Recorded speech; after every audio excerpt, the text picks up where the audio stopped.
How you doing, Mr. Bimbo? I'm good. Oh, I'm doing much.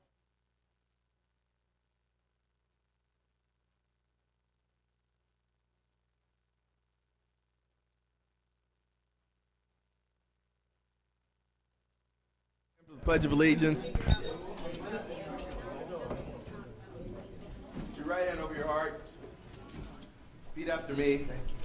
I pledge allegiance to the flag of the United States of America and to the republic for which it stands, one nation, under God, indivisible, with liberty and justice for all. We're going to call to order the meeting of December 11th. Madam Clerk, would you call the roll? Quorum is present. Before we start, we'd like to recognize Dee Dee Hirsch Mental Health Services, along with the organization's president and CEO, Keita Curry. Ms. Curry, following the presentation, please come to the podium to briefly tell us about the two new programs that you have here in Inglewood. Whereas for over 20 years, Dee Dee Hirsch Mental Health Services has helped Inglewood's low-income families and individuals recover from mental illness and behavioral difficulties, and whereas Dee Dee Hirsch Mental Health Services transforms lives by providing quality mental health services in communities where issues of poverty or stigma limit access, and whereas Dee Dee Hirsch Mental Health Services is dedicated to erasing the stigma and discrimination associated with mental illness, and whereas Dee Dee Hirsch Mental Health Services has a long history of providing services to residents of Inglewood and neighborhood communities, Dee Dee Hirsch is a supportive partner of the city's Be Well Health and Nutrition program. They provide mental health services to seniors in need of support and counseling. And whereas Dee Dee Hirsch continues to bring new resources to our community, most recently in the form of 2 major federal grants to improve health and reach out to military families, and whereas Dee Dee Hirsch's president and CEO, Dr. Keita S. Curry, has led these efforts, acting as a passionate and tireless advocate for those in need. Now, therefore, be it known that the mayor and city council members of the city of Inglewood, California, do hereby commend Dee Dee Hirsch Mental Health Services and Dr. Keita S. Curry for their visionary leadership and encouragement of residents to learn and share the true facts about mental health. Could you stand, please?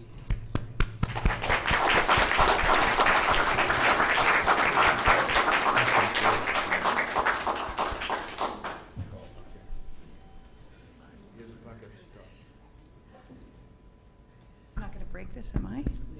Okay. First of all, I want to thank the council members for honoring us. It really means a lot for you to recognize our service to the community. And I want to thank Sabrina Barnes, who wrote this. I don't know if Sabrina's here. Yeah, she is. For writing this commendation. And recognize Skip Halloran, who has worked with us over the years to collaborate on many, many projects. And thank you to each of you. Councilmember Dunlap, you helped us in the very beginning when we were getting started here in Inglewood. Councilmember Stevens and Morales, you represent the areas where our 2 sites are. And Councilmember Franklin, you came to our open house when we moved to our new site. It wasn't easy in the beginning. More than 20 years ago when we started, we came to Inglewood because a children's clinic was going out of business. And our mission is to provide services in communities where stigma or poverty limit access. But it still wasn't easy. We didn't have much money either. The city actually helped us with CDBG grants in the beginning, United Way did. But when I came to Dee Dee Hirsch, I wasn't the CEO at that time. We had 1.5 staff in a building over here on La Brea. We now have 113 staff between our outpatient clinic and our residential program. Our outpatient clinic occupies 3 floors, and we serve over 1,600 children and families and adults every year. So, but that isn't, we don't stop there. We're always looking for the next place that people are in need.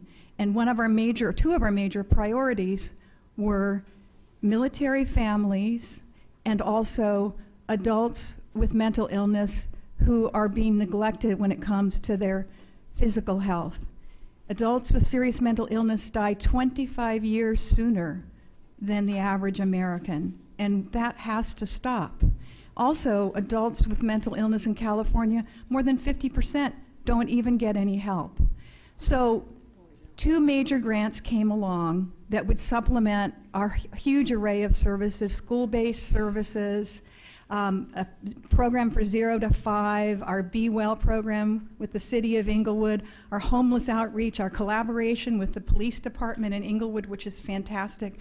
But still, we wanted to do more. And so when these federal grants came, they were both due in the same month, and they're huge. You can imagine how big they are and how many copies we have to send.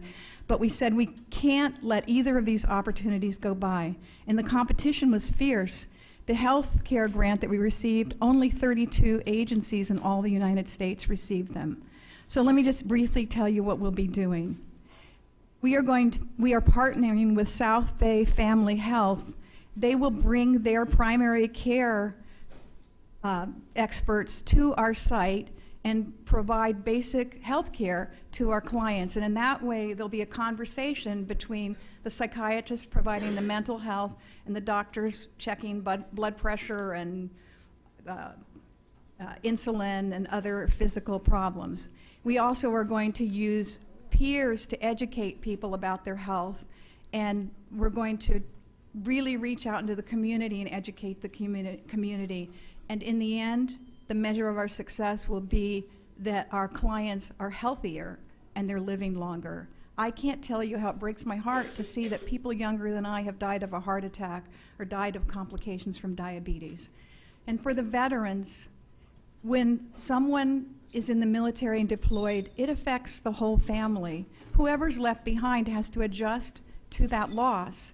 And when the person returns, perhaps wounded outwardly, perhaps wounded inwardly, there's a whole new adjustment to bringing the family back together. And what our program is going to do, in collaboration with many veterans organizations, is to reach out into the community, find the children, find their families, educate them about signs of trauma, signs of post-traumatic stress, and offer them the services they need to make their lives whole and successful. So these are both 4-year grants, each over $1 million. They're going to serve, again, over the course of the 4 years, thousands of people, and we're really proud to be here in Inglewood doing this, and it won't be our last endeavor. So thank you for this honor.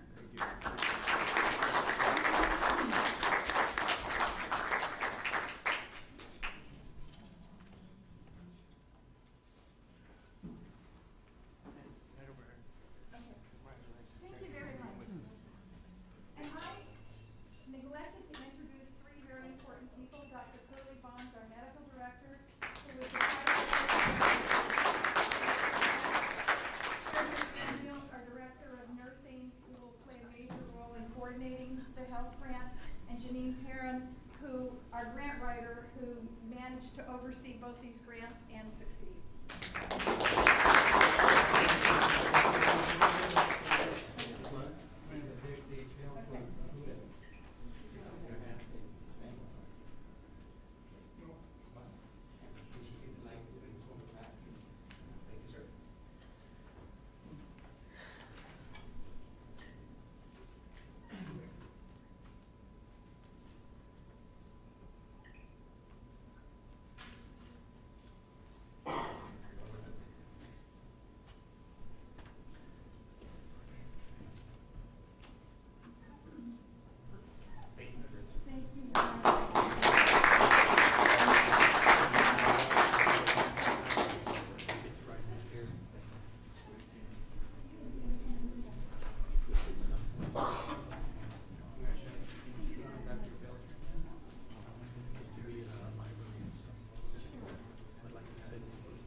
Next, we have a presentation by the city treasurer honoring the participants who completed the city treasurer's student intern program. Thank you, Mayor. Well, tonight we are honoring the group of young people that did complete the City Treasurer Student Intern Program, where they were initially taught about city government and how their elected officials represent the city in their councilmatic districts, and also they learned about the city clerk's office and the city treasurer's office and what her functions are. And also they visited the sound installation department, where they learned about the source of funds for sound installation, which is anywhere from $30,000 to $40,000 per home. And they learned about the kind of improvements.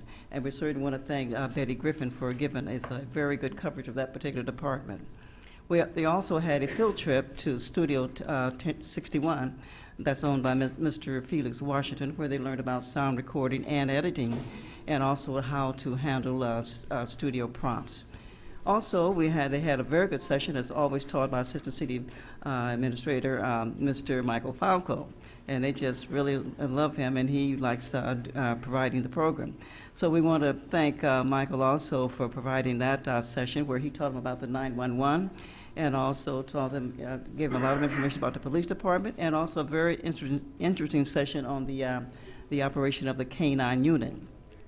So this evening we have roughly about 14 initially enrolled in the program, but a number of them was not able to complete the entire program, and of the 6 sessions, they had to complete at least 5 of them. So tonight we have 6 students, and the youngest is Denzel Lavelle, who's in the 5th grade, and he attends Communion Christian Academy. And the next youngest is Preston Powell, and he's in the 6th grade, and he's homeschooled. And then we have Takaya Martinez, who's in the 10th grade, and she attends Westchester Enviro Science. And then we have Lakeja Walker, who's in the 7th grade, and he attends La Tejera School, and his mom also works for the city. He was very helpful, and he actually arrived early quite often and helps set up, so I certainly appreciated that. And we have Jada Randolph, who's in the 7th grade, and she attends New Los Angeles Charter School.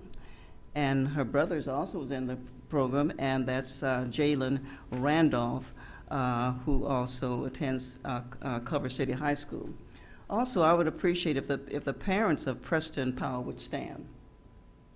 They're here.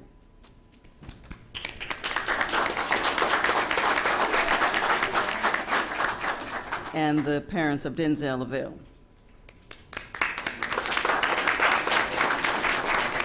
Okay. And Takaya Martinez.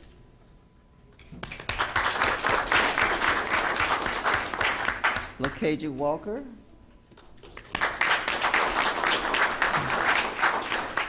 And Jada and Jayon Randolph.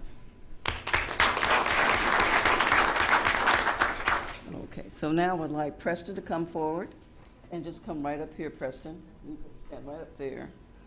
And Denzel Lavelle.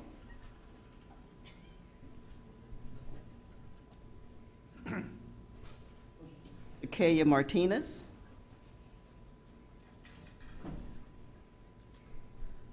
Lakeja Walker. Jada Randolph. And Jayon Randolph.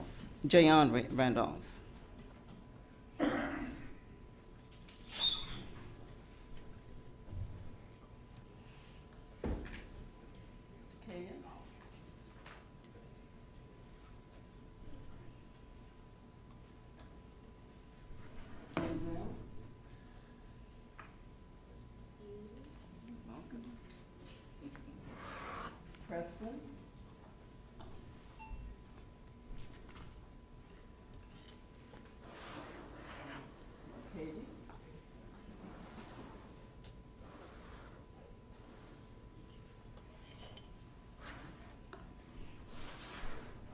Jayon and Jada.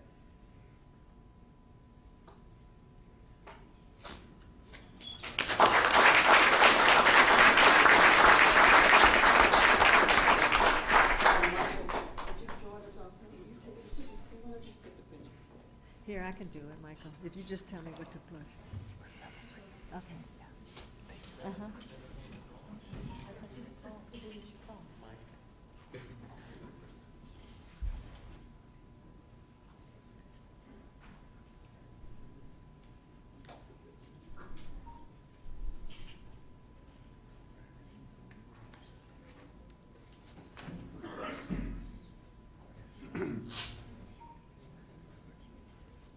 If I could get the council to join me also, I'd appreciate that. Thank you.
It's always appropriate, so I'm assuming we have.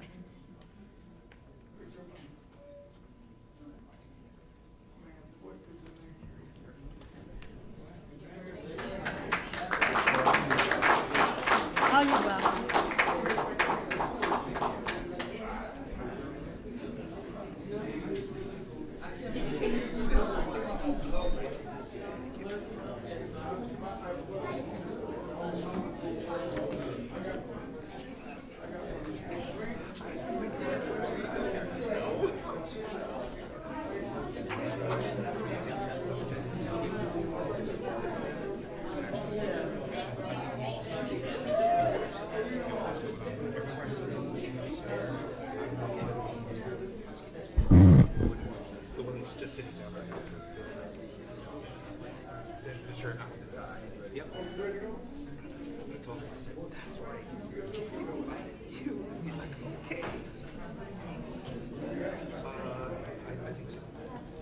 Any persons wishing to address the city council on any item on today's agenda other than closed session and the public hearing may do so at this time. Mayor, before you get to receive your public comment, item number 7 has been revised to reflect minor numerical changes, corrections.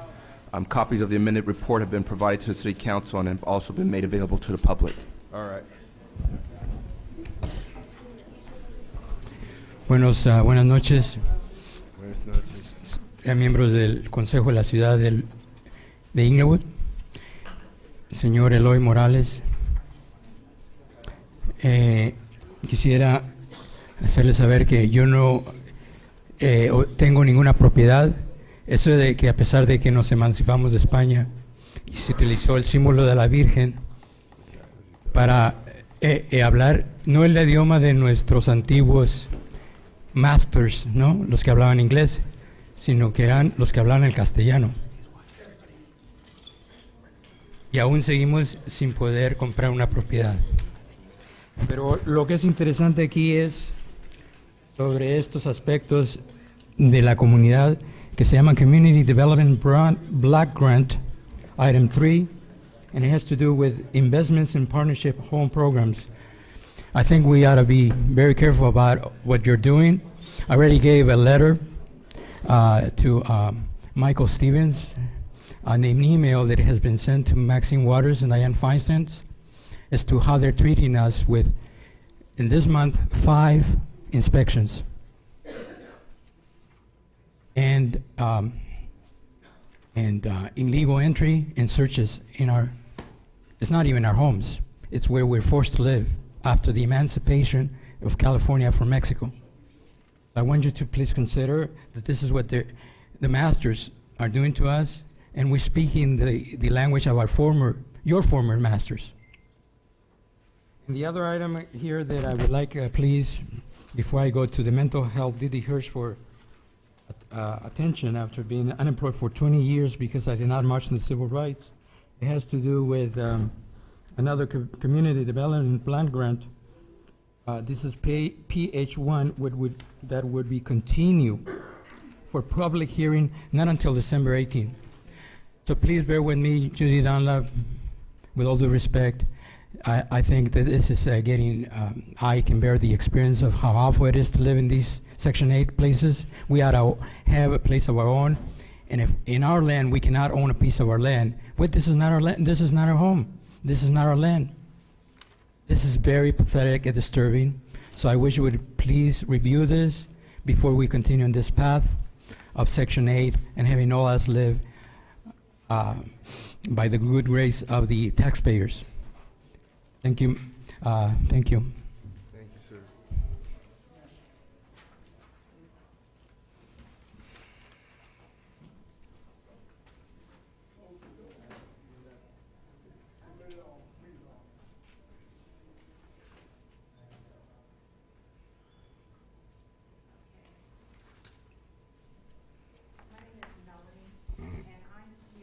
Represent my mother, a resident here, 924 South Osage, apartment 121, Inglewood, California.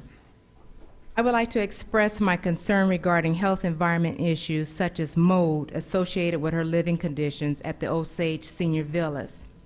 Approximately 2 weeks ago, my mother noticed a small puddle in her bathroom near the toilet, and then a few days later, the sound of leaking water in her shower area wall. Action taken by my mother, Patricia Gordon, submitted repair requests, notified on-site managers in charge, notified off-site managers, Henrietta Rice of John Stewart Management. Action taken by Osage Senior Villas, on-site maintenance, replaced ring under toilet, placement of plastic to encase areas of discoloration inside bathroom, also outside hallway of the apartment. On November 30th, my mother notified activities director and acting manager and also off-site manager that her chest was hurting and could not remain in the apartment in its present condition. Therefore, on November 30th through December 1st, 2nd, 3rd, still staying with friends, hoping some resolution would be made. On December 4th is when I became involved and spoke to new management of 2 days, asking their plans to repair her apartment and, most importantly, housing for my mother. Spoke to off-site management, Henrietta Rice at 314, asking her plans. I had to suggest a placement of maybe another apartment or at least a hotel. I was basically told that she would not be able to go to another apartment because of certain percentages, I guess they have to do with income. So I just let that go, and I said, can we at least put her in a hotel because that is your responsibility. Tuesday night, they offered her one night out by 11 o'clock Wednesday morning. Had to go back, we're there all day, give her a hotel at 6 o'clock that night, out by 11. Same thing on Thursday. By Friday, they offered her Friday night and Saturday night stay, leaving on 11 o'clock on Sunday. My mother called Saturday morning only to find out that they did not have arrangements for her to stay. So here she is, leaving the hotel 11 o'clock, on her way to the apartment to take the mattress out of her apartment by herself. They had offered her a new apartment after I have called code enforcement and the health department. So now they gave her another apartment, but it has been surely a horrific situation for my mother. She's stressed out, and they offered her 2 hours of moving time, where they damaged her furniture, and she got hit in the head because she was in the elevator. Shouldn't have been there, but she was just in the way and got hit in the head. The reason why I'm bringing this to your attention, all of us one day will walk in the shoes of a senior citizen. And I felt like this company should have offered her some type of housing from day one. Thank you, ma'am.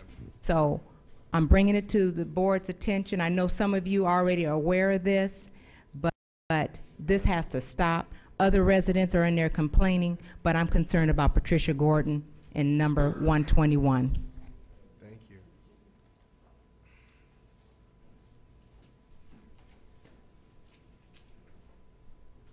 Michael Benbow, First District. I also like to echo the young lady's complaint concerning her mother. I know her mother, and I saw her go through the things that she's testifying here that she went through. The management is laxing in doing things to compensate for the things that they are responsible for. Mr. Bimbo? Yes. You know, I let the young lady go, but I don't think this is agendized, so I prefer if you came back at the Okay. end. I was Thank you. just kind because it was her mother, and I let her go. Thank you. All right. So you can come back at the end. No, it's no problem. I know you didn't understand. Yes, my name is Alfonso Parker Jr. I'm a Vietnam veteran, 66, 67, a conscious objector. America's dirty little secret, they were sending conscious objectors into Vietnam with no weapons training because of their religion. That's who I am. I'll go into further in the forum. My issue right now with you, I think on the agenda it speaks to the police, which I support, by the way. Staff report recommending approval to use $174,734 assessment for forfeiture fees and all this kind of stuff. But anyway, here's what I want to say on that. I don't know if this forfeiture fee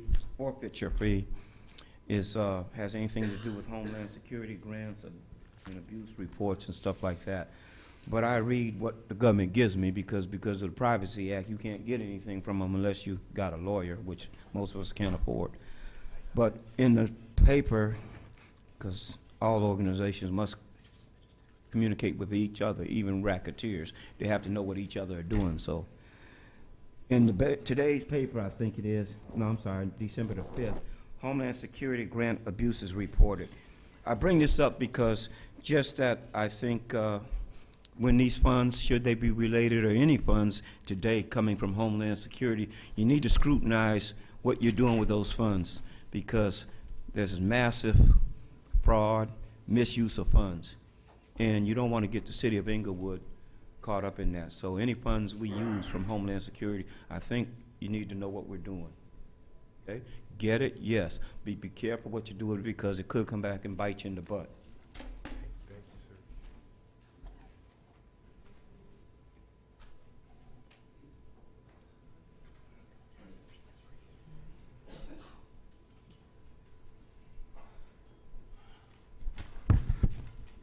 Good afternoon.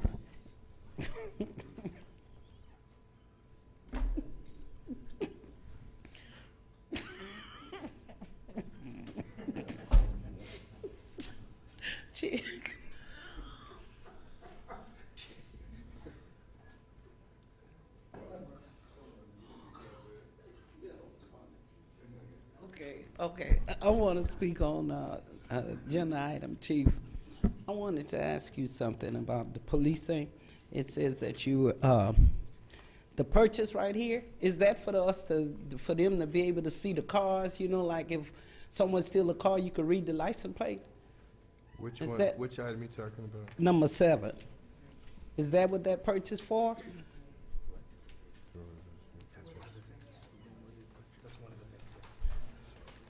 If it's a license plate reader, yes. It's like to, oh, okay, so like if they steal your car, you could just see, beam it on the door?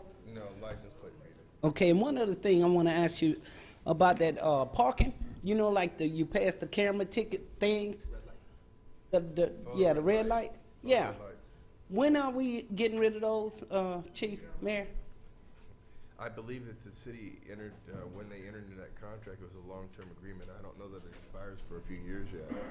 And so it's a few years before that contract sunsets. That was signed a long time ago. Oh, man.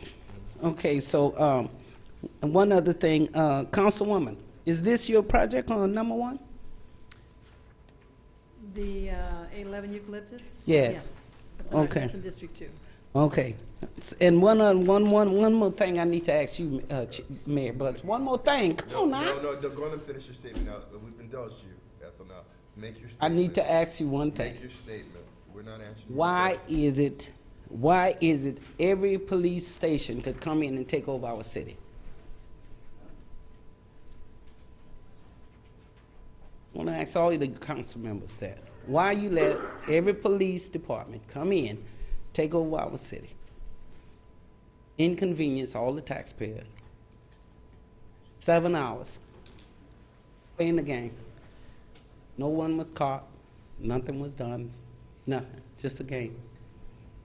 I think the council should get together and stop it because people were inconvenienced from work Friday from 6:15 to 11:30. Not one person was caught.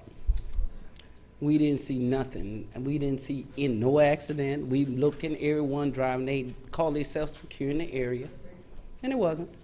People was driving through the alley. I know you heard about it.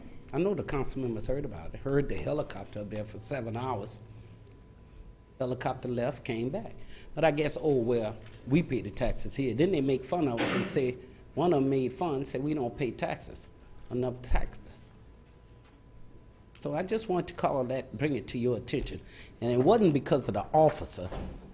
The officer did his job. The sergeant did his job. But the thing was, they told our police department they didn't need us. And what we do, we just walk away with our tail between Thank you, Ms. our Austin. legs. Ms. Austin, for your time. Please do something.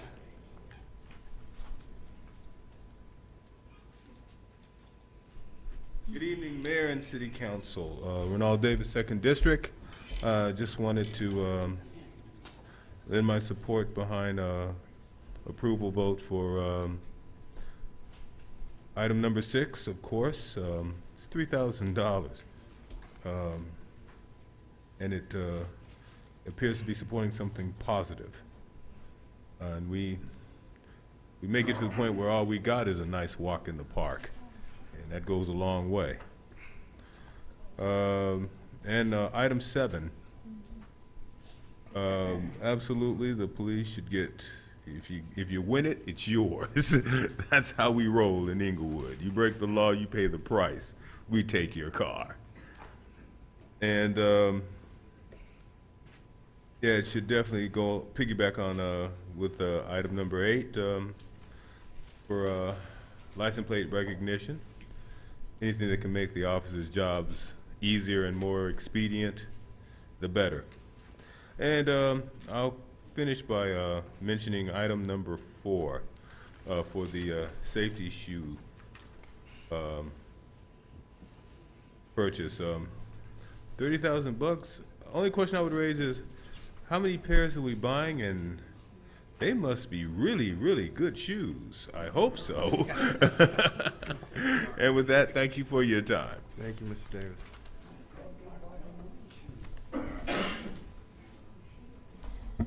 Good evening, council members. My name is Diane Sombrano.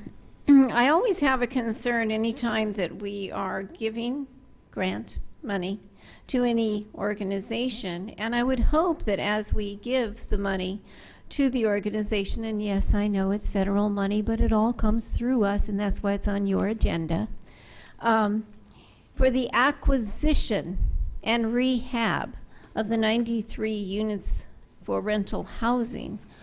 It always troubles me that we always hear that things are in significant disrepair and then need rehabilitation.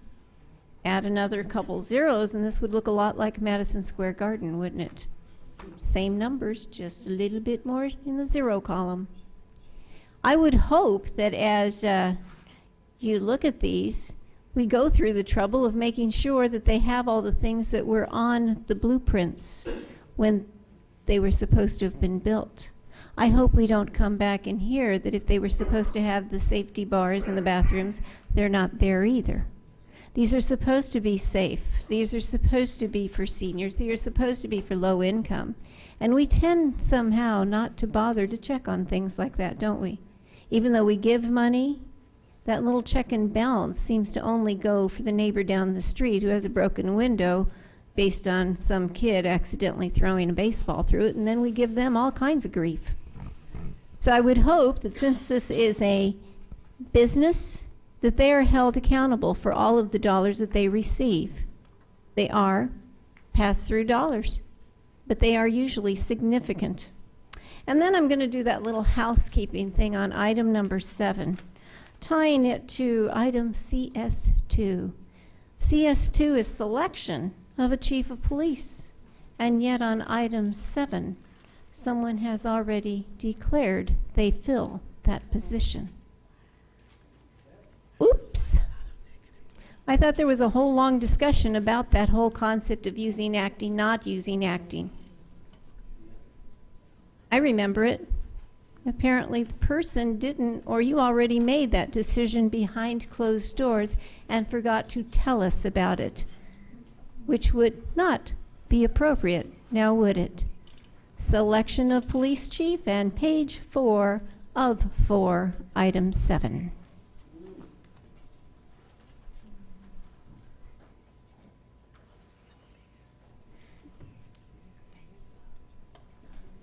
Good evening, Mayor, City Council, and staff.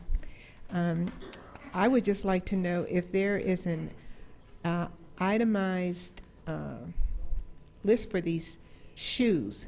The number 4, human resources. Was there a breakdown on the price of these shoes? How many pairs of shoes are going to be purchased? And I thought that people were supposed to purchase their own shoes. This is very expensive, $30,000. I think it should all be broken down, itemized, how many pairs of shoes we're talking about, and the cost of each pair, because that's my tax dollars. So this general fund really upsets me because a lot of things come out of general fund, and the public doesn't get an itemized list of where these funds or why these funds are being spent, how much these funds are costing us. So if there's a way that we could get an itemized list of the cost for these shoes, I would appreciate it. Thank you.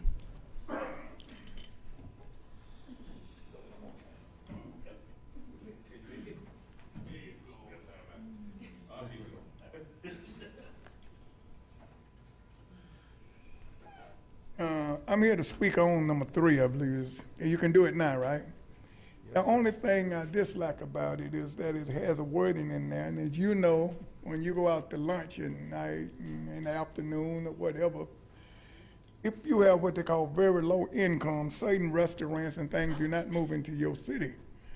All I want to do is see, can we upgrade that just a little bit to affordable? And I want y'all to keep building some houses, because you're going to have people coming here staying. See, I'm leaving, so that means other people is coming. See? And I appreciate it if you would pass this. Just have a few words changed, that's all. Thank you. Thank you, Mr. Burke.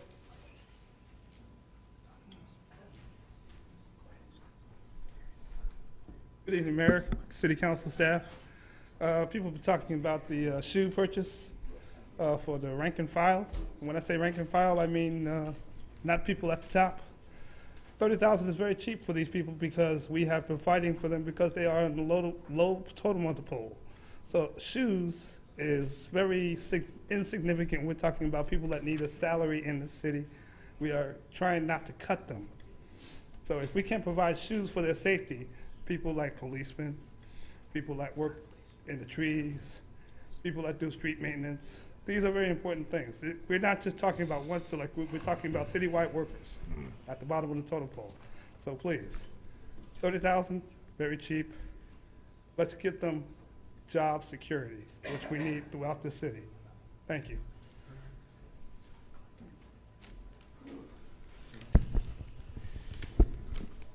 My name is Willie A.G., and I totally agree with the gentleman. $30,000 is very cheap. Just an example, if one policeman have something to fall on him, or guy working, cutting trees or whatever, and bust his foot up, he can sue the city for many, many, many millions. So $30,000 is a drop in the bucket. I also want to speak in support of consent calendar, number 6. Very happy to see this happen because something that's I've been complaining about for a long time and look like it's coming into fruition. Keep up the good work, Council. I'm proud of you. 3 of you, rather. Bless you. Bless you. All right, we close public comment. Item 1, CSA 2 and H1. Move allow payment. Second. Madam City Clerk. Councilmember Stevens, No. Dunlap, No. Morales, Aye. Franklin, Aye. Mayor Buds. Aye. PH1, Is a public hearing to be continued for December 18th, 2012 at 7 p.m. we'll continue the hearing. Consent calendar items 2 through 8. I want to pull item 4 so that we can just have an explanation of what the safety equipment is. I'll move the remainder. I'd like to pull 3, All right. 3, 6, and 7. Please. Okay. 3, 6, and 7. So item 2, 3, No, 2 and 5. 2, 5, 8. 2, 5, 2, 5, and 8. Madam, move approval? It's already been moved. So Madam City Clerk. 2, 5, and 8, you said, Mayor? Yes. Okay. Councilmember Stevens, Aye. Dunlap, Aye. Morales, Aye. Franklin, Aye. Mayor Buds. Aye. Item 3. Staff report recommending approval of agreement with Eucalyptus Park Apartments LP for the acquisition and rehabilitation of 93 units of affordable rental housing for very low-income seniors located at 811 North Eucalyptus Avenue, Inglewood, California, 90302. Move approval. Second. Go ahead with staff report.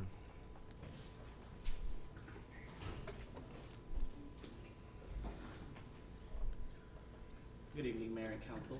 Damian Pipkins, Grants Coordinator, CDBG Division. Tonight's staff report is for the approval of the Eucalyptus Park Apartments Agreement, $1.8 million in home funds. This funding is in conjunction with a total of $21 million in total funding, and the home funds will be split into 2 parts, where $900,000 will be used for the acquisition and $900,000 will be used for the rehabilitation of the apartments. The developer is Eucalyptus Park Apartments LP, which is a partnership between Thomas Saffron and Associates, as well as the Housing Corporation of America. And Thomas Saffron has previously worked on senior buildings here in the city of Inglewood, Regent Plaza, Regent Towers, and Inglewood Meadows. The current building, as mentioned at 811 North Eucalyptus Avenue, is also a senior complex. Currently, it's 93 units of affordable senior housing, comprised of 1 and 2 bedroom units. The funding will be used to renovate the building and upgrade kitchens, bathrooms, flooring, plumbing, electrical systems, add appliances or replace appliances, and painting. In addition, one of the units will be basically combined to make 2 bedroom units for the management staff. In addition, there will be 55-year affordability put onto the project because of tax credits involved and the stipulation of the home funds involved. And the property will also continue to be affordable for the seniors living there and any future seniors that decide to live in the building. And also because of the home funds being involved, we will be doing biannual inspections on the property. Usually it's about 10% of the units, so 91 units, so about 10 units will be inspected. And we will also be reporting that in our annual reports. If there are any questions, that concludes my report. I asked for the item be pulled. I'd just like to say that the San Fran Company, they have truly done a magnificent job with the other properties that they've acquired here in the city of Inglewood that were in disrepair. And I'm sure that they are going to do an outstanding job with these 91 units. I just cannot say enough. I'm very impressed with their workmanship as well as also their attention to detail in rehabilitating these projects. We have had the one Locust Street property that fell into disrepair, as well as also the towers where there was a fire. They came in, they totally rehabilitated it, and the residents there, who I happen to have seen today, are all very much happy with their residents that they have there, their apartment units. And so I just like to say to the Sanford Associates group that they've done an outstanding job with those facilities. And I hope that they will continue to excel in their rehabilitation of these properties. And the Eucalyptus property is a property that has definitely fallen into disrepair. I know it very well. And I look forward to seeing the final results. And thank you very much, sir. I'd like to comment. Councilwoman Dunlap. Yes, thank you. Yes, 811 North Eucalyptus is in District 2. I am thrilled that Safran and Associates decided to take on this project. It's been under one ownership for many, many, many years, and it's been like a nightmare for the residents. They refused to fix things. Carports were falling down for a long time. I mean, it's been terrible. So lots of problems ongoing, and people who lived there were not happy living there because it was just substandard conditions. Thomas Safran and Associates decided to take it on as a project to make it as beautiful as their other projects. The residents there are so, so happy. And it's taken many years for us to get this accomplished. It was obviously a group effort, and it's just a good use of our home funds of 1.8. And I just am very pleased that we're getting this accomplished so that the seniors who live there can have the kind of housing that they deserve, so they can have a community center that they deserve, so they can really enjoy being there. So I applaud them for that, and we look forward to the outcome. Thank you. I did a walk through the property, and their plans are definitely an upgrade, so we appreciate that. Madam City Clerk. Council members Stevens. Aye. Dunlap. Aye. Morales. Aye. Franklin. Aye. Mayor Butts. Aye. Item 4. Staff report recommending approval of an annual purchase of safety shoes with Industrial Safety Shoe Company. And this doesn't really have to be a long report. We just want to know our obligation to provide safety equipment and then what these costs prepare. Yes, sir. Thank you, Mayor. This item, I'll respond very quickly. Annually, we ask for a blanket purchase order to purchase safety shoes in accordance with the memorandums of understanding that we have with our labor groups. In particular, MOUs provide general employees with up to 2 pairs annually. That doesn't mean that we automatically give them a pair of shoes or 2 pairs of shoes annually. It's when they reach a point of disrepair that they would no longer be useful, they come in and we replace them. So every year what we do is we piggyback on other agencies. In this case, it's the City of Long Beach.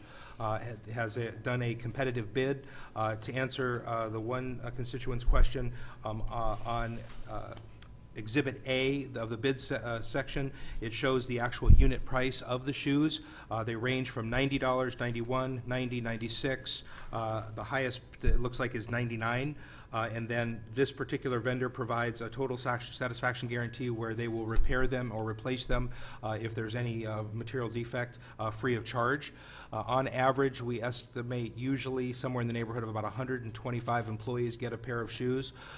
So we don't ever utilize the full $30,000, but we ask for the blanket capability so that we don't have to come back to the council every time and ask for it, because of course it's based on an annual request. But just to make it clear, first of all, the breakdown is included in the staff report, but not every city employee is entitled to get safety equipment. It's only certain classifications. That is correct, sir. It's only the general employees. Okay, thank you. Move All right. approval. Second. Madam City Clerk? Councilmember Stevens, Aye. Dunlap, Aye. Morales. Aye. Franklin. Aye. Mayor Buds. Aye. Item 6.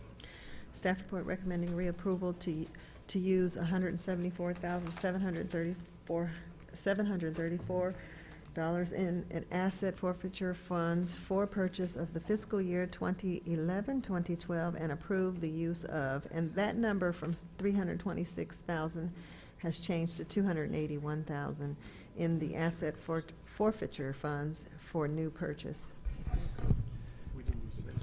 That was 7. That was, We oh, do okay, 7? I'm sorry. Okay. Staff report recommending adoption of a resolution authorizing the submission of a grant application for the Artistic Anti-Graffiti Grant available through the Los Angeles County Regional Park and Open Space District, and approve the expenditures of the funds to cover the cost of materials and the community reception related to the Artistic Anti-Graffiti Grant project. Move item 1 and 2. Second. Staff report? So, did they Good evening, council members. Sabrina Barnes, Director of Parks, Recreation, and Community Services. Well, how did I do that? The staff report before you this evening asks that you take 2 actions, that you adopt a resolution authorizing the submission of a grant application to the Los Angeles County Regional Park Open Space District, and approve the expenditure of funds not to exceed $3,000 to cover miscellaneous costs, mostly materials and a reception related to the submission of this Artistic Anti-Graffiti Grant. Supervisor Mark Ridley Thomas recently announced the availability of $250,000 for a competitive anti-graffiti grant program in the 2nd District. The City of Inglewood is within that district. The program offers us an opportunity to do artistic projects that center around mitigating graffiti.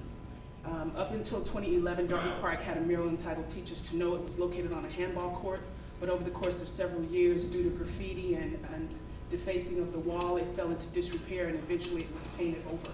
This grant application will allow us an opportunity to replace a mural there, utilizing community youth. A part of this project must involve youth employment as well as an artist team. Both the Arts Commission and the Parks and Rec Commission weighed in on this project and are in support of it. The thought behind the project is that it will provide a community engagement process to provide some ownership to the area, and we've had great experience with that. We've recently done murals in Queen Park and North Park, and we have tile murals up in some of our parks, and those projects were done by community youth and residents, and they have withstood whatever test of time, be them there for 10 years or some as recently as 1 year. They have not been tampered with. We anticipate the same success with this. With that, the artists and the youth will develop 3 designs that will be brought before the Arts Commission. It will then be narrowed down to 1 design that will be brought before the mayor and council members for a final decision, at which time we will install. Some things that will be considered, it can be as large as the wall allows, or it could be slightly smaller with different textures and other items attached to the wall to complement it, but also mitigate and raise the mural a bit so that it's not so easy to get to if you try to tag it. It would take a major effort. However, with that, we are anticipating that we won't have that problem because we will be taking some measures with regards to the design of the mural to protect it. We are asking for your support of this. Thanks. Any questions? Yes, Darby Park, this is going to take place in Darby Park, correct? Yes. That's my district, so my concern, I'm trying to, 15 feet by 70 feet. 15 feet in height, or is it 15 feet in It's width? 70 feet in height, 50 feet wide. I'm Fif- sorry, 15. 15 feet wide? Correct. Or 15 feet in height? Where is this going It's on exactly? the handball court. It's 15 feet high and 70 feet wide, and that's the maximum. It could be any combination of Okay, that. If but- the design comes back that it's slightly smaller, Okay. that it's best to mitigate graffiti by raising it and not covering the entire wall, that would be recommended. But it's going on the handball court. On the handball court wall where the previous mural was located. I feel as though we're putting the cart before the horse. I feel we should see the design first before it does not, it's not necessary to have any type of cash outlay here in order just to obtain a design, is it, by these youth? Well, this project requires a youth employment component. It Oh. also requires that we employ an artist to work with the youth, so there would be a cost associated with. Okay, well, let me ask. We can cover that cost through the grant. Okay, so if I can, it says here, you're correct, it says, an artist assistant will be contracted to assist with the project and the management. Now, is the artist and assistant to be paid from the $40,700 on page 3? It says the total project cost is $40,700, which reflects the grant request amount of $25,550. City in-kind participation, $12,150, which includes volunteer support, use of facilities for meeting space and storage and project administration, and public art funds, $3,000 for reception and miscellaneous supplies from account code, blah, blah, blah. So my question, so from the art fund, we're pulling $3,000 from that, is that correct? That is correct. The $12,150 is coming from city in-kind participation? Correct. That inquires, we calculate meeting space, we calculate whatever time that I'm normally getting paid, but as a course of my job, I am working on this project or providing some oversight for our public art consultant who will be lending her support to this. This is individuals that are already. Ms. Barnes, I understand I only have 2 minutes and 40 seconds. If my colleagues had not moved and then second earlier, then I probably would have a second opportunity to ask you further questions, but because they did that, I'm restricted to just this one opportunity to ask you these questions. So I just want to ask you quite a few questions here. My community, the people that I represent who walk there every day, they may not like, they may not appreciate, I should say, whatever design that these individuals come up with. They may not appreciate it. It's as though many do not appreciate the fountain over at Circle Park. How do we come to some type of middle ground to where the community can weigh in on the design rather than us just moving forward with this? Sizable amount of money in the grant portion of this. And the community does not have the residents who jog there every day, who jog there every morning. They do not have any input or can even have any say as to what is going to be approved. Once we move forward with this, they pretty much can design whatever they wish that's approved by the Arts Commission. And it's going, once again, it's my district. And the people who live there are going to have to look at this. Now, why didn't we try to utilize these funds for our water fountains downstairs, for our water features in our main lobby? Was there a reason why? These particular funds are not eligible for that particular project, and with regards to your first question, I believe that can be easily remedied. The project will be taking place primarily at Rogers Park. It will provide an opportunity for residents and whether Darby we call, Park, Darby I'm Park. sorry, at Darby Park, whether we call a special meeting there or we include residents in the discussion with the Arts Commission. It will not be, the decision will not be made in a vacuum, and ultimately you have a commissioner on the Arts Commission that I Well, I believe have will one be speaking commission, on your behalf. but it takes three approve, as we know here. So where can we somehow modify this document, Ms. Barnes, so it states that the community will have final approval of this design? Is that possible? Is that possible that we could have it where the community? people, the residents of District 1 will have final say-so of what design pattern is going to be used on that handball court wall? May I ask you a question? Sure. Are you asking that of the 3 designs, they make the final decision, or that of any design that's incorporated? I would think that we could hold some meetings that would help them to vision and talk about what they would like to see and have placed on the wall there, and the artists can work from there and then craft the 3 suggested artworks with the kids, and then we bring it back. Well, I mean, to place children in charge of a design, The artist is in charge. the artist is in charge, but he's managing the project. Councilman Stevens, we're at time, sir. Could I have an additional minute, sir? You could have 1 more minute. Sir. Thank you. My point, Ms. Barnes, is this, is that he's going to be managing the project. He could very well set up a system where they actually would vote on which design they're going to decide upon. I feel that the taxpayers of District 1 should be able to decide what is going to be placed on that wall.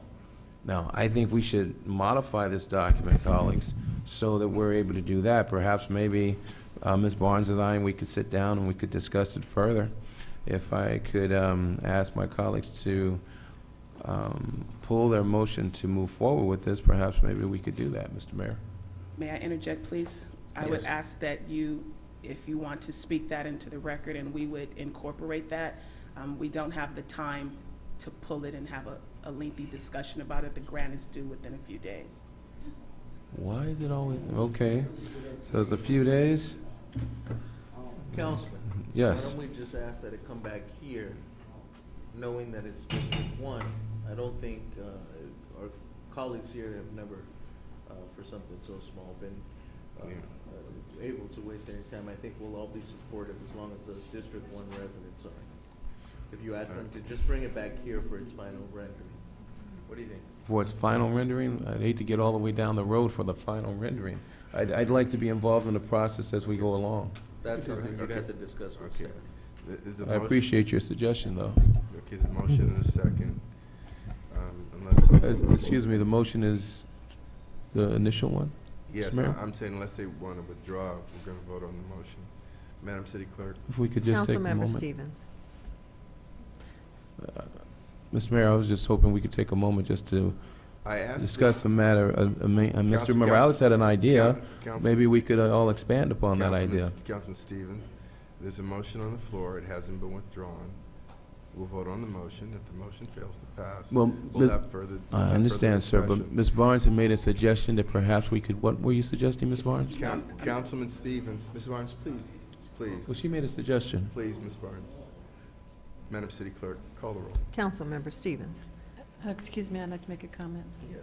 Just for clarity, it seems to me that sometimes there's disagreement when there really is no disagreement. And I believe that with regard to the preparation of the designs, the ideas, that there will be public meetings where individuals could attend, correct, as well as the students and the art person? Absolutely. We will make sure that there are public meetings. Right, so that people who would like to, who have an interest, maybe who go to the park and want to see, could give some input.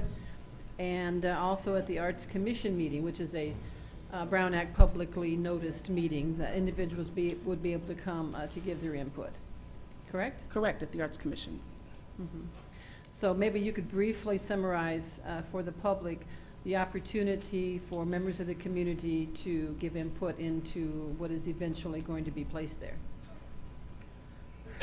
I will note that we are crafting the scope of this project, and we can incorporate a community element along with the children to ensure that the residents have some input. I would think that they would be able to provide their input initially, and from that, the artists and the students would be able to work from there on the design and provide 3 items that they can choose from. Well, I would like to say that with regard to the painting of the wall at North Park, I think that went very, very well.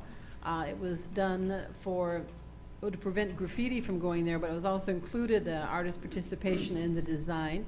And then actually, members of the community did the actual painting at the time we were doing the Kaboom project, which was the play equipment. I believe that everyone on this council is in agreement that whatever needs to be done with regard to making sure the public has full inclusion will take place. Thank you. Of course. Okay, wait, I want to comment. Ms. Barnes, this isn't the first time there's been a grant like this in the county, probably. There have been other grants for these types of projects, right? Correct. Isn't part of the protocol to build in a component so that there's community meetings of people that are interested, because not everybody is interested, but those that are interested get to come and they give their input, and then eventually you end up with a project. That is This correct. normal? Is this the first time this has ever been done? It is not. Okay, thank you. Mayor, Councilman Franklin. just for the approval and clarity, that the mural must be completed by March of next year, not March of 2014. Is that correct? The mural must be completed by March of 2014. Not next year, but So a we have year. plenty- So there's plenty of time to give input. All right, thank you so much. Madam City Clerk. Councilmember Stevens? Aye. Dunlap? Aye. Morales? Aye. Franklin? Aye. Mayor Buds? Aye. I guess we're on item 7 now. So we're on 7 now. Seven. Okay, thank you. Staff report recommending reapproval to use $174,734 in asset forfeiture funds for purchases from fiscal year 2011-2012, and approve the use of, instead of the $326,000, it's $281,000 in the asset forfeiture funds for new purchases. And Move approval of 1, 2, and 3. okay, and just so that I have this for the record, on number 2, that number changed as 281. well to 281. Second. Council, Staff report. oh, I'm sorry. Good evening, Mayor, Council, City Administration, and members of the public. This staff report covers a number of areas where purchases and coverage for services out of asset forfeiture funds. So there's certainly a zero cost to the city and to the budget. A lot of these components in here, as they relate to equipment, training, infusion of funds for our overtime budget, will certainly enhance our ability to deliver our core services to the public. And I can certainly elaborate on any of the individual components of this report. Any questions, Council? Yes, Chief. I was only concerned about these expenditures here. We received an additional memorandum here. Mr. Fields, is this affiliated with this? And I was only concerned, I only had a question in reference to, when I was with when I first came on board, I had the opportunity to visit with the SWAT team. Yes, sir. They were telling me that there were certain items that basically were sort of worn out, some bulletproof vest, I believe it was, and different other items such as that. Have we made any inroads as far as replacing any of those items that were worn out and in need of repair? Yes, sir. In fact, one of the items on here is body armor for the SWAT team, which are a new SWAT vest, tactical vests. Okay. And some of the other components, we have replaced some of the weapon systems and so forth. But as in everything, we're taking steps at a time as we go, and certainly the components are the most critical, but we're in good shape as it relates to our weapon systems, but more importantly, this body armor obviously is a critical component to that. One day we'll get to the bread truck, right? Yes, sir. Transportation vehicle. Absolutely. How old is that vehicle, by the way? Well, it's a converted armored vehicle, probably about 30 years old. We would like to purchase someday a new armored vehicle, but we certainly will view this as a business plan, so to speak. And we do have the ability to use a South Bay armored vehicle, which actually I authored, and we were able to appropriate that vehicle a number of years ago through the Southland agencies as part of our Homeland Security funds. You use that vehicle when you serve warrants, I've been told, correct? That's correct, sir. Yes, okay. Well, thank you, sir. Thank you, sir. I have some questions. Councilwoman Dunlap. Yes, what are the consultant services? This refers to the fees for the attorney that has been retained for the gang injunction that we're working on. So the attorney doesn't go through legal? Yes, ma'am, he does. Okay, so it's the, why don't you have legal on here instead of consultant? Wouldn't it be better identified as legal? We could. All right, in my opinion, I'm going to move on. In my opinion, it would be better identified if it said legal. What is AEP California LLC? This was a vendor that we will use to convert what was essentially our forensic vehicle into a sergeant's vehicle. So it's actually a cost savings to be able to. No, but what are you talking about? Well, we had a forensic unit vehicle that it was an SUV that we've converted into a sergeant's vehicle. Okay, what does that mean, a sergeant's vehicle? A supervisor's vehicle that can be used in the field. And this vehicle was what we call Code 3 equipped, so it had the ability. Are they only used in the field during the workday? Yes. The overtime for investigators, $150,000? Yes. How many investigators do we have?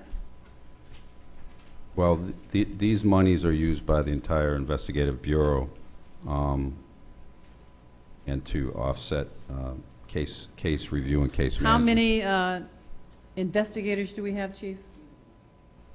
Approximately 30. We have approximately, well, first, I know there's an exact number. We have 30 sworn personnel in investigations? Is that what you're saying? Yes, and we also have some investigators that are field investigators, like gang investigators and so forth. So we have, 30 plus, yes. So you could expand that number to 40.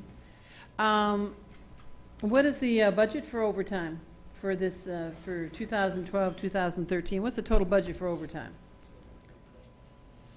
It was approximately $1 million, I believe, overall for the city. What was in the budget? Once again, I know that's an exact figure. What was in the budget for overtime? I don't have that right in front of me. Okay.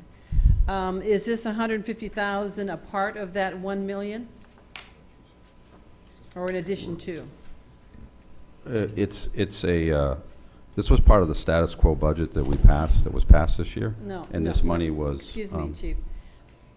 Is it a part of the 1 million that's budgeted? 150,000 is coming from asset forfeiture? Or is it 1 million plus 150,000 that we anticipated coming from asset forfeiture? You could describe it that way, but the way I would describe it is. Well, actually, I gave you two scenarios, so which is it? Well, you have the monies that were initially allocated for overtime. Which is 1 million. And then, approximately, and then what was done in the previous budget, which was done under Chief Seabrook's, this money was to help with the reconciling, I guess, the overall budget for the city. So Chief Seabrook's at that time offered up $150,000 for overtime. So consequently, because this was a status quo budget, this was passed on into this budget this year.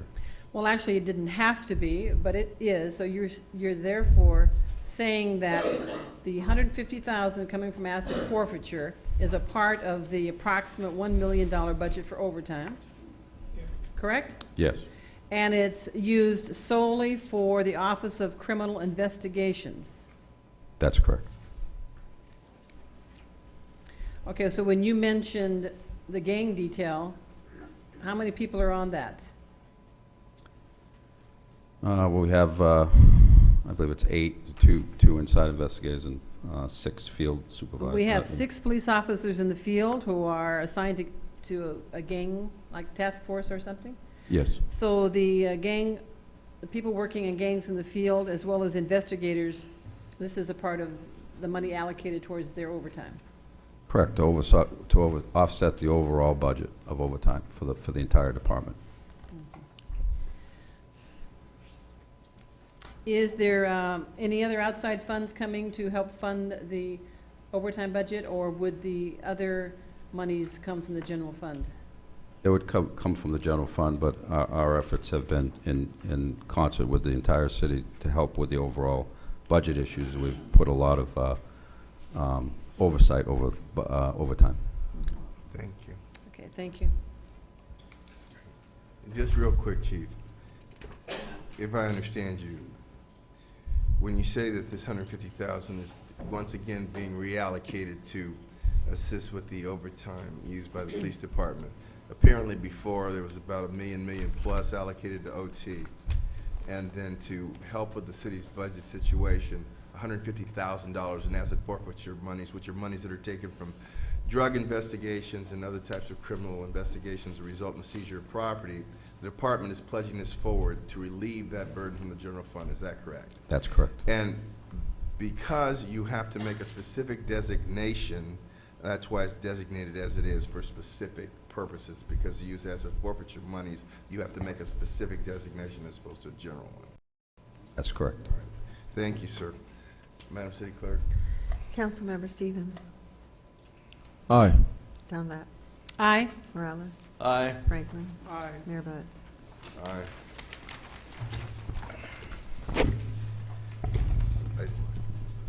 What is it? CM1, No verbal reports, Mayor. A1, Thank you. There was a number of closed session items. CS1 was a confidential conference with the labor negotiators under Government Code Section 54957.6A with the various bargaining groups, SEIU, IMEO, IEO, IPOA, IPMA, IPCMA, and the chief negotiator for the city was Artie Fields, the chief city manager, and Jack Hoffman, chief negotiator. Discussion was held, no action taken. As to CS2, which was a personnel exemption under Government Code Section 54957, selection of chief of police, discussion was held, no action taken. CS3 was a question confidential on a pending litigation under Government Code Section 54956.9A regarding Sneed versus City of Inglewood, Los Angeles Superior Court case number YC065335. Discussion was held, direction given to staff.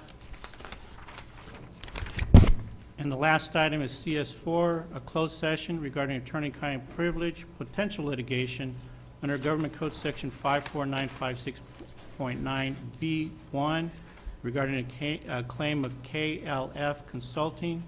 There is a request for a motion for payment in the amount of $19,400. so moved. Second. Madam City Clerk. Council members Stevens. Aye. Morales. Aye. Franklin. Aye. Mayor Buds. Aye. Thank you. And as A2, to the last one, A2, no verbal report. CC1, Yes, Mayor, I do have some reports. As everyone knows, nomination period has started December the 10th. That was this Monday. It's over on January the 7th. And I just want to have a little bit of housekeeping because some people don't understand what's required. And I want, when you come to the city clerk's office, I want you to come correct and prepared, because if you're not, it would be best that you don't show up. I follow the law, and you may not like it, but it's too bad. I follow the law because that's my job, and that's what the people expect me to do. And so for council member, Mr. Stevens, this is for you too. I'm going to give you some codes that you can look up. When you turn in your nomination papers, you have to turn in every document. And these are the documents that are required. And I'm going to give you the election code in case anybody besides Mr. Stevens wants to write them down. The nomination papers have to be turned in, the whole kit, every document that I'm going to give you. The code number is election code 10220. The ballot designation worksheet is election code 13107.3. The candidate statement information sheet That is Election Code 13307A2. You need to have your candidate statement printed and on a CD or emailed. Same election code. You need to have the funds for your candidate statement, and that's Election Code 13307. And you need to turn in your statement of economic interest. Those are the rules. I don't make them, I just follow them. The other thing is, if you have someone circulate your nomination papers, they must, if you are running an office, and if in your case it's District 1, they have to be registered in District 1. They cannot be registered in District 4. They have to be in your district to circulate your documents. If not, all of that is void. When we send it to the county, they'll let us know, and you have to start all over. So I just want to make that clear, because I don't want, I've been doing this for 10 years, and I know what I'm doing, thank God, and the help of the Lord. I mean, because it gets a little tedious. People want to tell you what to do and how to do it, and I just don't operate like that. And if you don't believe me, you can ask Mayor Butts, because he had his challenges with me when he was running for office. And so, and a couple others, because I just go by the book, and that's the way it is. Thank you very much, and that's the end of my comments. Thank you. CT1, Madam City Treasurer, if you were done, I'd understand. Just have really brief remarks. brief remarks. Just want to mention that, rates do continue to be quite low. And I want to point out also that regarding the free income tax services, again, I am offering that on a limited basis, and primarily those which basically just a straight 1040 in Schedule A, no business returns. That concludes my remarks, with 4 minutes left. Wow. Okay. Public comment. Any persons wishing to address the City Council on any other item connected with city business or elsewhere addressed may do so at this time. Yes, my name is Hector Beltran. I live in Regency Towers under the rules of Safran Associates. And I trust that you won't interrupt me, but it's written in the Bible. I also notice that under the sun there's evil in the courtroom. Yes, even in the courts of law are corrupt. This is Ecclesiastes. It's also stated that if your brother sins against you, go primary and point out the offense to your brother. If the other person listens and confesses it, you have won the other person. But if it's unsuccessful, take one or another witness with you. And if they still do not listen, as witnesses, go to the congregation. So before you I come, because my mother was evicted. Her name is Guadalupe Alarcón. She's a surviving spouse of a veteran. She bears the same name of this virgin. She's in a nursing home. And the courts would not even allow me to speak on her behalf and issue a judgment against me. Now I have speaking to Mr. Safran, Representative Anthony Janata, Mr. Mike Stevens, and he expresses me to send him the email that I have sent you, Maxine Waters, and Diane Feinstein, because in that letter you have, I have expressed my concerns about fumigations and tactics in which they asked us, the tenants of Regency Towers, to bring everything that's in our drawers. And last week when I came here, they gained entry into my apartment illegally in search of something. They said they were looking for what? My cats? Well, if they were looking for my cats, imagine, I don't have children, but if I had your children living with me, who are dancing and taking lessons for ballet, and they're going to be fumigated, put yourself in my shoes. My mother in nursing home, 3 years going from one place to another by people who have no respect for medicine and how to apply it. They have me here 20 years unemployed. I beg you, please, this is unbecoming. And you are the masters who will approve these individuals who come into our homes. So, Merry Christmas. I gave you a Christmas card, I hope that you may be able to enjoy this good season, if there's any joy in this. When it comes to me, well, I still have to deal with the threat of an eviction.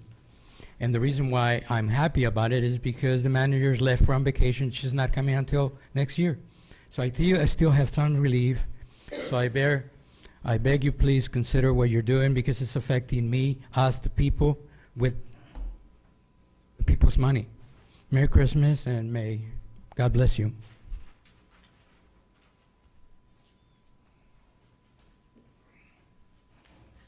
Recorder on. My name is Alfonso Parker Jr. I'm a Vietnam veteran, 66-67. Also a conscious objector. We were not supposed to be in Vietnam, but that's America's nasty little secret. The people earlier that were here, the nonprofits for veterans and the general public, those are nothing but RFP people, requests for proposals. They meet a certain requirement that the government asks for to get funds, but they really have no authority to deal with veterans' actual paperwork. They don't see the fraudulent documents that the VA uses. By the way, the VA is the War Department, which you know now is the Army Air Corps, and then the Department of Defense, consolidated in 1949. They have been trashing records for years, especially black people's. Families in extreme poverty from 1996, which is the year after we normalized relationships with the Republic of Vietnam, as it's known today. It has went from 636,000 to 1.5 million in poverty. That being why is because the VA has been rolling veterans over onto other government programs. Diabetes, these hearts, young people dropping dead, it's because they've been experimenting with DNA, particularly black people's DNA. This comes out. We can't get documentation from the federal government because Bush and them federalized or privatized everything, and you got to have a lawyer to get it. But I've got extensive experience and knowledge in the medical field, the military as a company clerk, counting, bean counting. I've also had a United States Air Force Department security clearance, secret, most of my work life. I know how it works.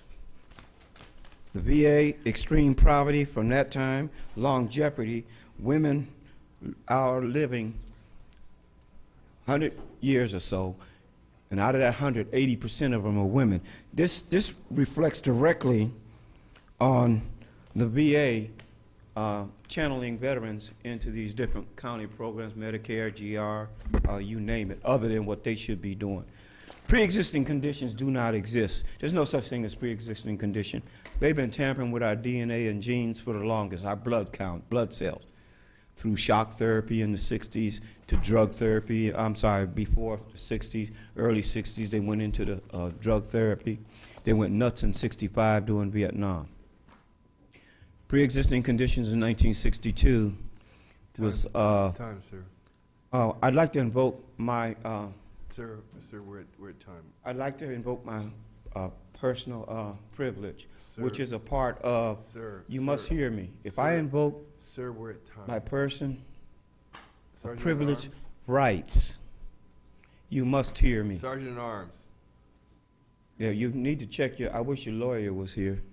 He would tell you that you must hear me. Sir, your time is up. Please. You must hear me. You'll be back next week. I know you will, sir. Parker. Sure.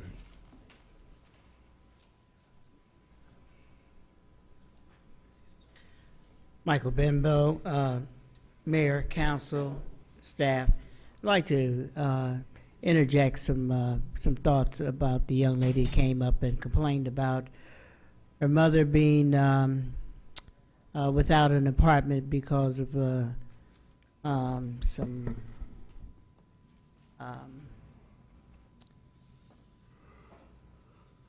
things wrong with her apartment at Osage, and there are many people that are experiencing that problem, and most of it has to do with the plumbing problem.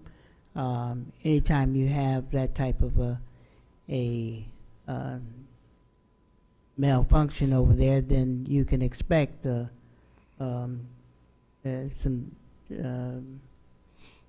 problems with the atmosphere and breathing, and also just getting around from place to place.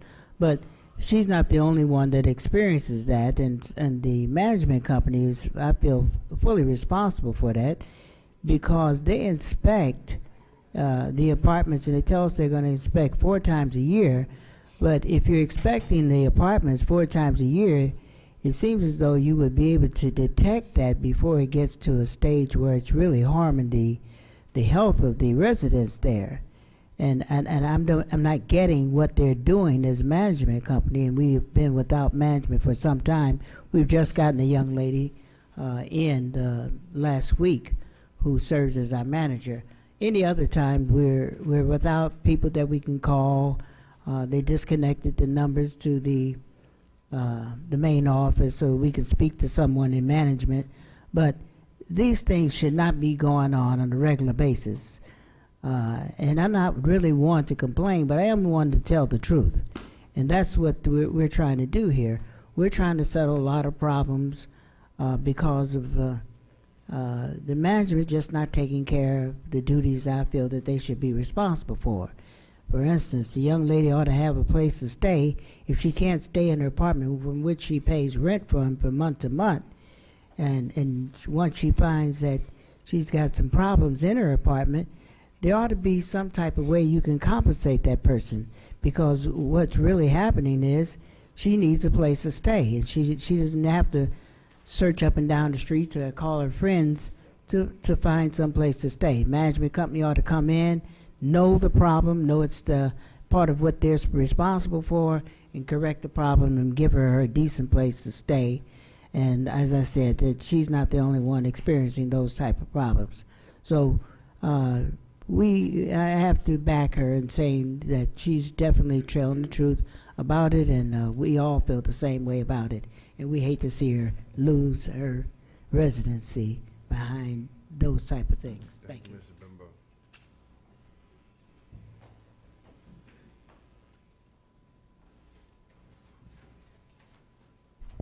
Viola Gardner, District 1. I would like to speak in regards to Darby Park. I live close to Darby Park, and as a matter of fact, I have walked in Darby Park for many years. And I find that it's a very much used park by children as well as senior citizens and other adults.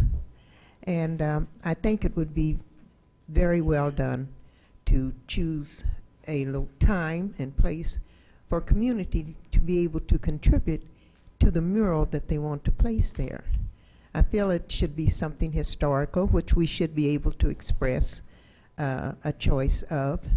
And we do have historical persons that I feel should be recognized, and it would enable children to remember a part of history and to constantly live a part of history. We have our first black president, we have Martin Luther King, and there's many other figures that we could use in murals as well. Sometimes our murals can get to the point where they're graffiti almost. And I feel that there should be some guidance as to what they use, select, and present to the public in that mural, because it's something that will be of long standing, and I feel it should be something of worth.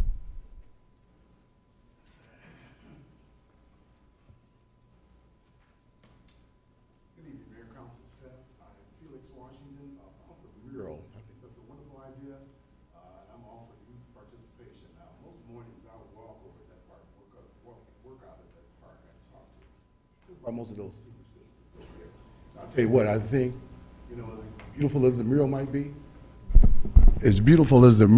be, I really think that most people that I talk to rather have the park, the walkway paved. That walkway is kind of in not very good condition. And you got a number of people over there that elderly, seniors who walking with canes, and got a lot of people over there that are, move pretty slow. If anybody steps in any one of those crevices or cracks or anything, the city could be liable. All for the mural and youth participation, and as beautiful as that might be, but I would certainly implore one of you to walk around there a couple times, and you'll certainly see what I'm talking about. That's the one thing I know that most of the people and the citizens there, that's the one thing that they complain about quite a bit, is the pavement of that walkway.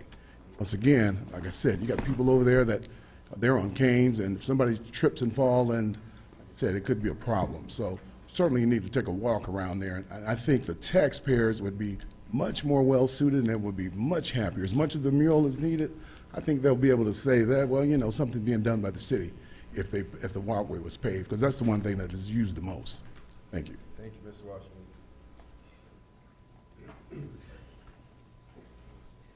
Aldine Sly, First District, and I'll be very brief.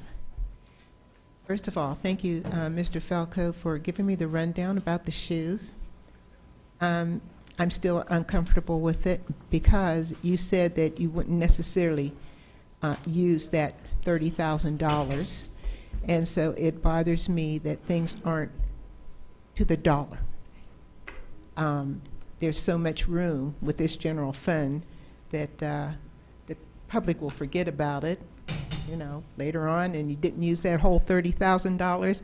I just wonder where the remainder goes. Also, Councilman Stevens, you were successful in running a campaign, evident by you sitting on that dais. And so I feel that you're capable of running a campaign and turning in all your proper papers. And I hope that that was an exercise in trying to embarrass my first district councilman. But just guaranteed, we'll be working for you to get back on the dais. Thank you.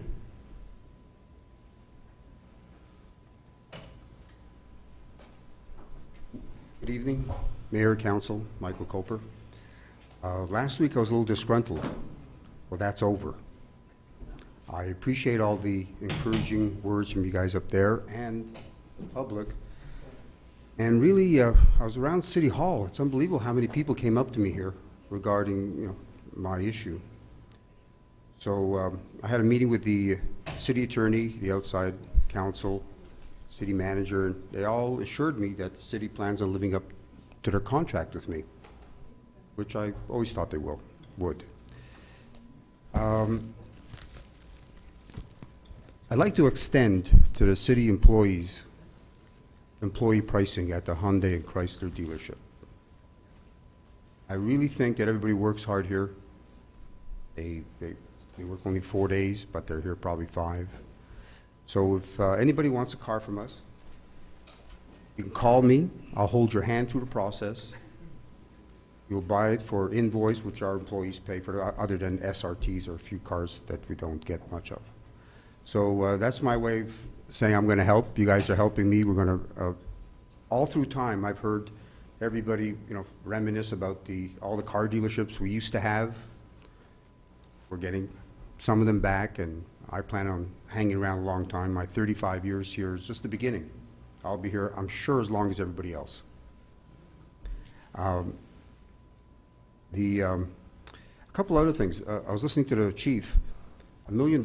I remember a few years ago we had a $5 million overtime deal. I don't know where the other 4 went, but I still see everybody out there, so it's working.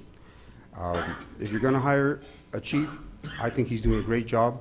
I pick up the phone, next day it's done. I drive by property on Prairie and Imperial. I'm meeting Advantage Rent-A-Car there. I call up, I say, there's a homeless guy sleeping in the street. I'm on my way with some folks.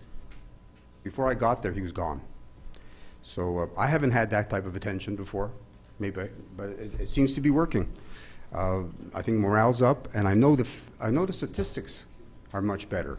That I know, and that's a very well-kept secret. Why don't we tell everybody that crime is going down?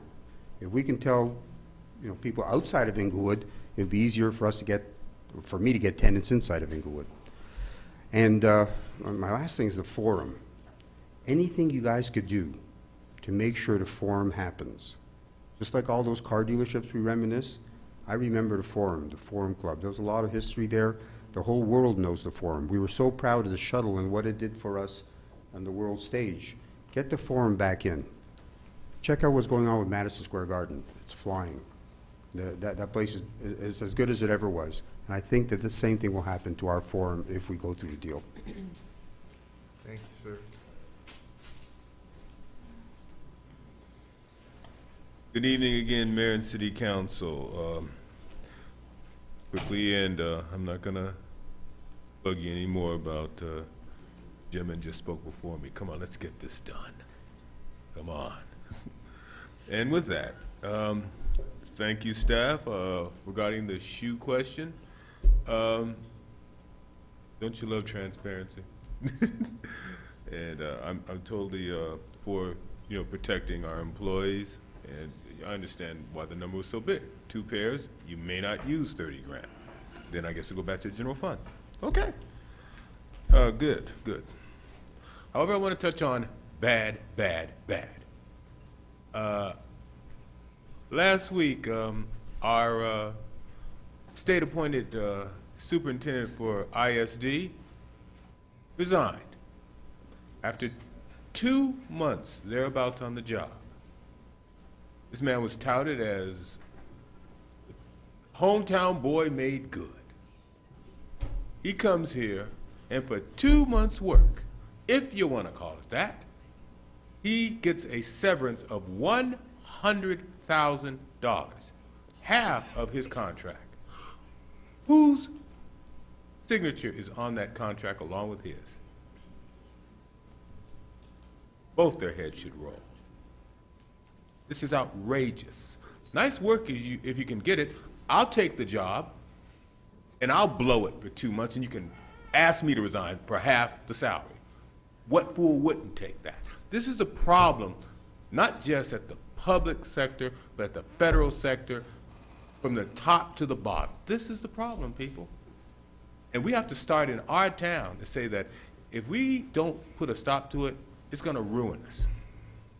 We've got to do something. We can't go along with the status quo like this. Mr. Davis is employee of the state. I know. And we got to send a message to the state that they got to send us better than this. And so you're a man with some clout. I don't want you to tick off anybody, but maybe we need to tick somebody off. And with my last 40 seconds, bravo, City Clerk. I like that step you took about giving people, getting out in the open. This is how you do it. This is how you run for office in the city of Inglewood. If you want to run for office, cross your T's, dot your I's. And I totally support the fact that you do it by the book. It keeps you out of jail. It's just that simple.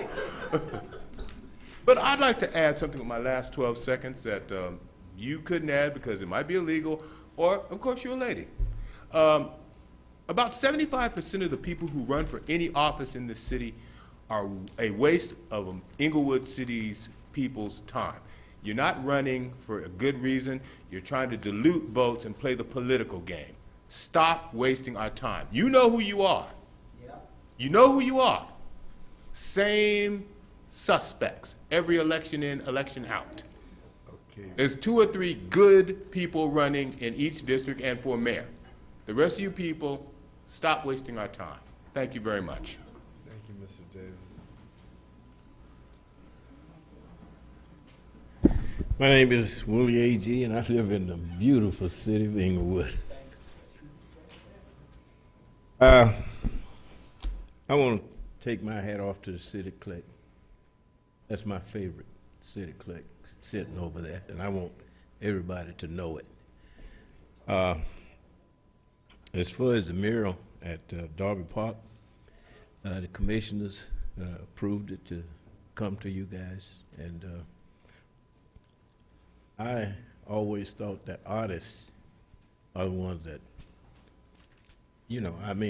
that you can suggest to them, but they work,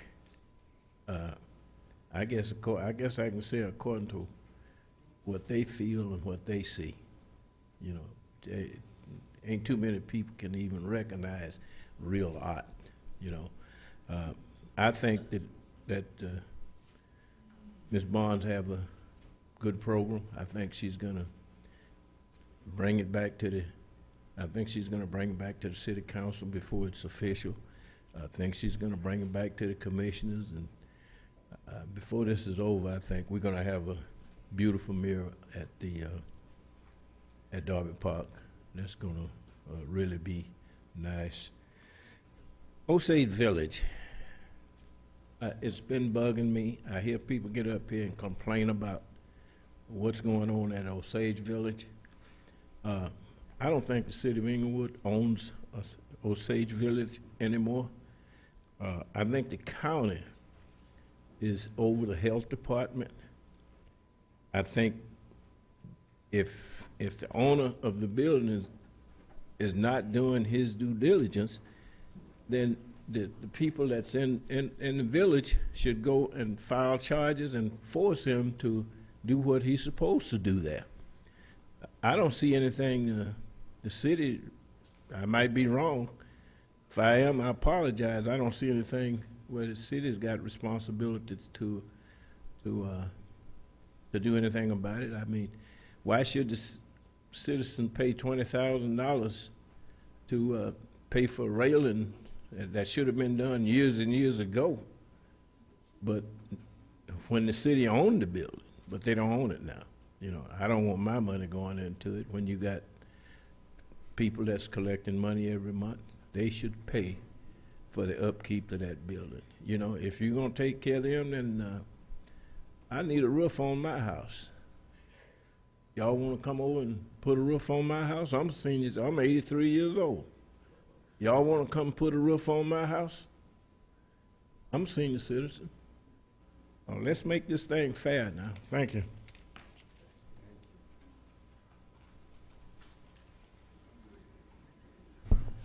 Ethel Marie Austin. Okay. I tried being nice with you, Mr. Thurman. Now it's time to get down to business. The Osage Villa, if you remember, Mayor Don gave it away for $1. That was your favorite mayor, too. Also, you know, you got to realize what we did before. You hated Yvonne Horton, I did, too. Tell it like it is. You hated Ralph, but now you're all kissy-wissy. I just hate for you to get old. Well, you're already old. But Osage Villa. Osage Villa was supposed to be ADA compliant when it was built. It was built for seniors, not for people that think they're young. It was built to help seniors. I think the city of Inglewood is going against the contract. And yes, you should place a suit. The only way to get your attention is place a lawsuit against the city because it's in compliance, it's in the blueprints. That's the way Mayor Dawn had it drafted. So that's the way it should have been built. Instead of paying $30,000 for shoes, for $30,000 for some shoes, I don't want my money going on nobody's shoes. I bought my shoes was $90 or $150. I bought mine. Why can't they buy theirs? When I was working, I didn't make but $10 an hour. They making almost $13 an hour. Also, I want to say, Mike and Judy, you are the two people that they want to bring everybody run against. We behind you all the way. First of all, Mike, we know you green in the spot. We love that because you're not inside to steal. You're not there to steal all the money from the people. Judy, you would make the best mayor because you wouldn't be giving all the money away to fix roofs and ceilings and everything else. You wouldn't be doing it. So I think you're totally wrong for downgrading the senior citizen. I'm a senior. I might have to move there. You never know. Even the city is not ADA compliant. They use it to fake the ceiling with the air condition, $70,000, gone. What happened to Madison Square Garden? Which it never will be here. If it was, why didn't MTA bring the train on Prairie? If that was gonna be something there, would MTA lose millions and millions and millions of dollars? They would have to drop the people at the Forum for the concert. So people, I don't know why you all think everybody in Inglewood's stupid. I'm not. Common sense. I tried being nice. You wouldn't let me. Also, Mark Ridley Thomas is lighting a tree on the 14th at Martin Luther King. We also working on the homeless to be counted, so anyone that want to donate their time, we need 1,000 volunteers. We need to count the homeless people. They count too, so we get some money from the government. Okay, and Yvonne, get ready.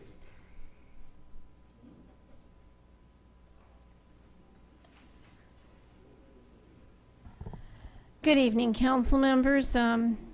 She just mentioned the tree that's lighting. I noticed that we just had a tree lighting, but apparently it only worked for one night because it wasn't lit when I came tonight. So is it one night tree? I don't know. But, you know, I wasn't going to mention this, but I will. One of the items that strikes me as so amusing whenever I go to some of these events with great intentions of theoretically having an okay time, I keep on hearing certain people being praised, praised, praised, praised, praised, and praised. And then I see the event and I go, wow, really? Didn't think about maybe having 2 people doing this or 2 people doing that? I don't know. 3-hour wait for popcorn? Probably shouldn't have been. 1 person giving out cookies? Maybe you should have had 2. But, you know, we did praise at least one important secretary and all of yourselves. Someone even made the suggestion that the people who came to support the city council members. That is a serious case of delusion and egomania.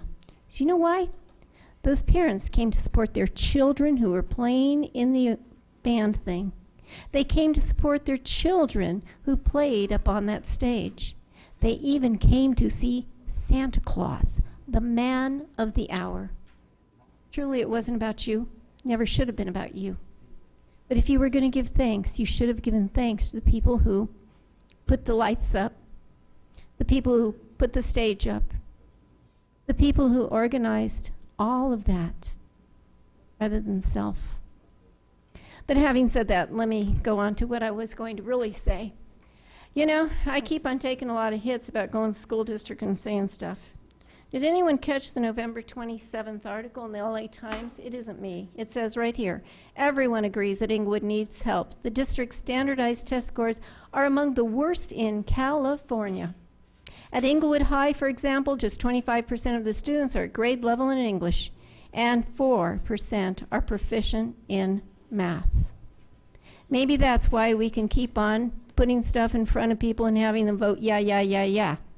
Can't understand that only 4 of every 100 children at Inglewood High understands basic multiplication and division. Only 25 out of every 100 can read. Maybe that's why I noticed so many books are disappearing from our library. We're weeding them out. Books are supposed to stay in a library. The world isn't about the internet, because you know what? Original source documents trump any child printing something in Wikipedia on their own little 5-year-old memory.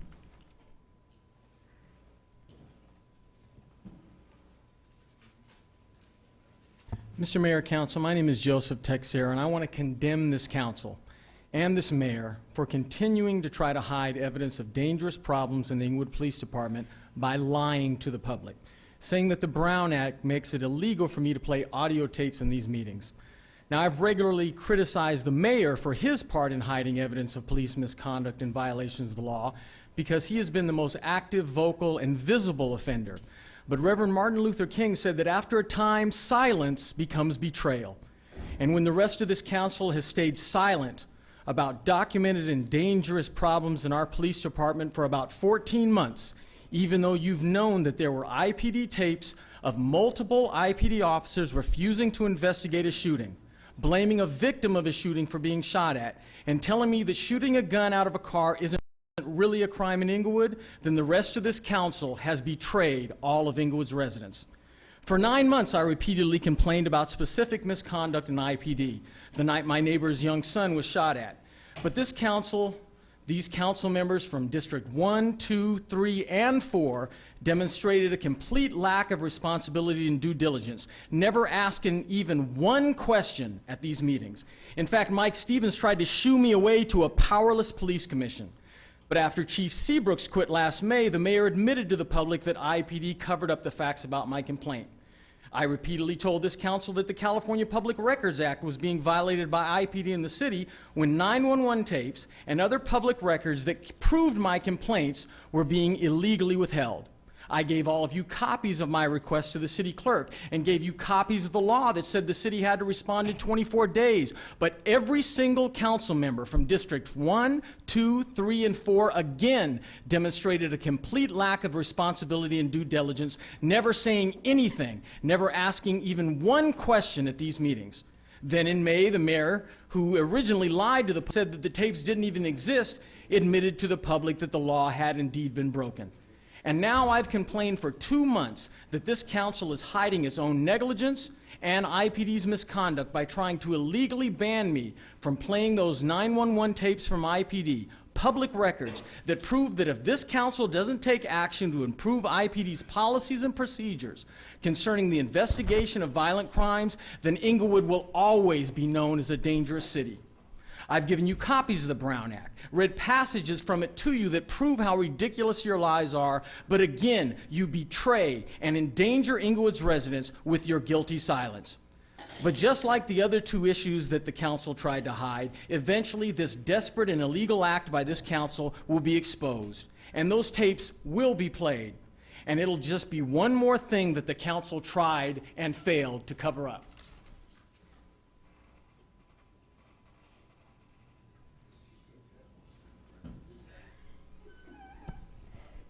Good evening. My name is Barbara McAllister, and first of all, I'd say, Your Honor, Mayor Butts, the council, City Manager Artie Fields, my first time meeting you, and Cal Saunders, who knows me very well. I'm coming before you this evening to ask you to return a $20,000 deposit on a project that was completed many years ago. I've made several requests and sent notices both to your city attorney and to the council, with the exception of Mike Stevens and Artie Fields. You have possessed $20,000 of our money on a project that was completed many years ago and was very successful. I did get former Councilman Curran Price to send a letter to the City Council regarding this matter. I have not heard from anyone except Cal Saunders to say, we can't give you your money back. If you cannot return my deposit, then I shall request from the federal government investigation of every project that was done. Ours is the only money that has not been returned. You've had it in escrow for at least 15 years. I've asked you consistently every year for our money. I know that he knows our project was completed. You have no right to hold our money. I will be addressing this matter to the controller, Mr. Chang, and the state, since your redevelopment is no longer active, but I see that you are participating in grant funds. It is unbelievable what the city has done to us, Mr. McAllister and I. I did meet with Mr. Butts when he was campaigning. I made him aware of this, and I will send a letter to each of you council person asking for the return with interest of our deposit. I want to thank you for taking time to listen to me this evening, and I do suggest, Cal, Mr. Saunders, that you inform Mr. Butts and the council of my request today. Thank you. Ma'am, could I ask you a question? Ma'am. Ma'am. Yes. I definitely remember, Yes. Yes, talking Miss- to you about a cell phone tower in a right-of-way, but I don't know about this deposit. You don't remember talking? I don't remember about the deposit, but I would, do you have a letter that you said the city attorney had? I have a copy. Yes, he received that letter that we sent, and I met with the individuals from the, from your housing. I've forgotten the lady's name. I have her card. And did you get Mr. Saunders is very much aware of Did you that. get a response? Did you get a response? Oh, not really. They gave me nothing in writing. Okay, and you have your copy of your letter right now? Yes. Would you just give it to the city clerk so that I Oh, yes, I will. thank There was a, we filed with the clerk at that time. I don't think Wanda Brown was, no. No, I'm She, asking no, you- Mrs. Horton was I'm not asking the you if clerk you at have that one right time. now, because I haven't seen such a letter. Oh, you haven't? Oh, you have a oh, they letter didn't right give now. it to you? No, they I said- personally delivered I'm- it to Judy Dunlop. I'm saying, you have a letter right now? I don't have it with me, right. no. All right. Well, But I'll I'll get talk to you copies after of the it meeting. to you. Thank Okay. you. All right, thank you for your time. I don't know, it's something about Crenshaw 104. Oh, the thing that never happened? No, well, sort of. They built it on. Good evening, Right, Mayor, sure. City Council, staff.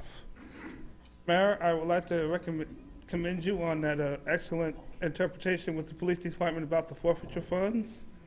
Now, if we can get your expert interpretation, excuse me, I'm tired. Expertise. Interpretation with the retirement home for the Hollywood Park, MSG, all these projects that are looming, looming in the city. We need more clarity, the citizens, for these projects, because there's money out there for these projects, and the people would just like to see the money doing something, And if we hear you being the leader that you are of the city, then there won't be so much controversy out there that I'm hearing. These, like I said, it's a lot of money out there. Now, y'all came through on the Gonzalez Market. That was a great thing. It's doing well. The new market, Northgate, doing well. That's a win-win for the city, win-win for you. But now, like I said, MSG, Hollywood Park, the senior center, all these projects that have money and things behind it, but there's really no teeth. The people want to see the teeth. They want to see the money doing something. And like I said, you have to do these things and get these people something that they really need. Okay? Now, as far as education in the city, let's talk about. I know we can't talk about education because it has nothing to do with this, but like a person once said, school board goes, so does your city.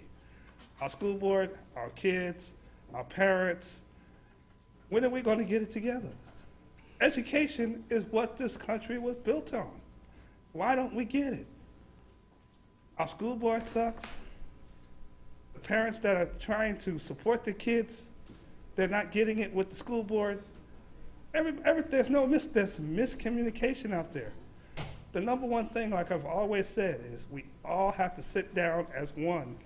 And yes, we're going to disagree, but if we disagree and if we hear, and I do mean somebody has to really listen in order for a conversation to happen, and understand and have patience, then we can finally accomplish something in the world of education. And then our children will finally be the citizens that we want them to be when they grow up. These are my comments. Thank you. Thank you, Mr. Bailey. All right, we'll close public comment. Councilman Stevens.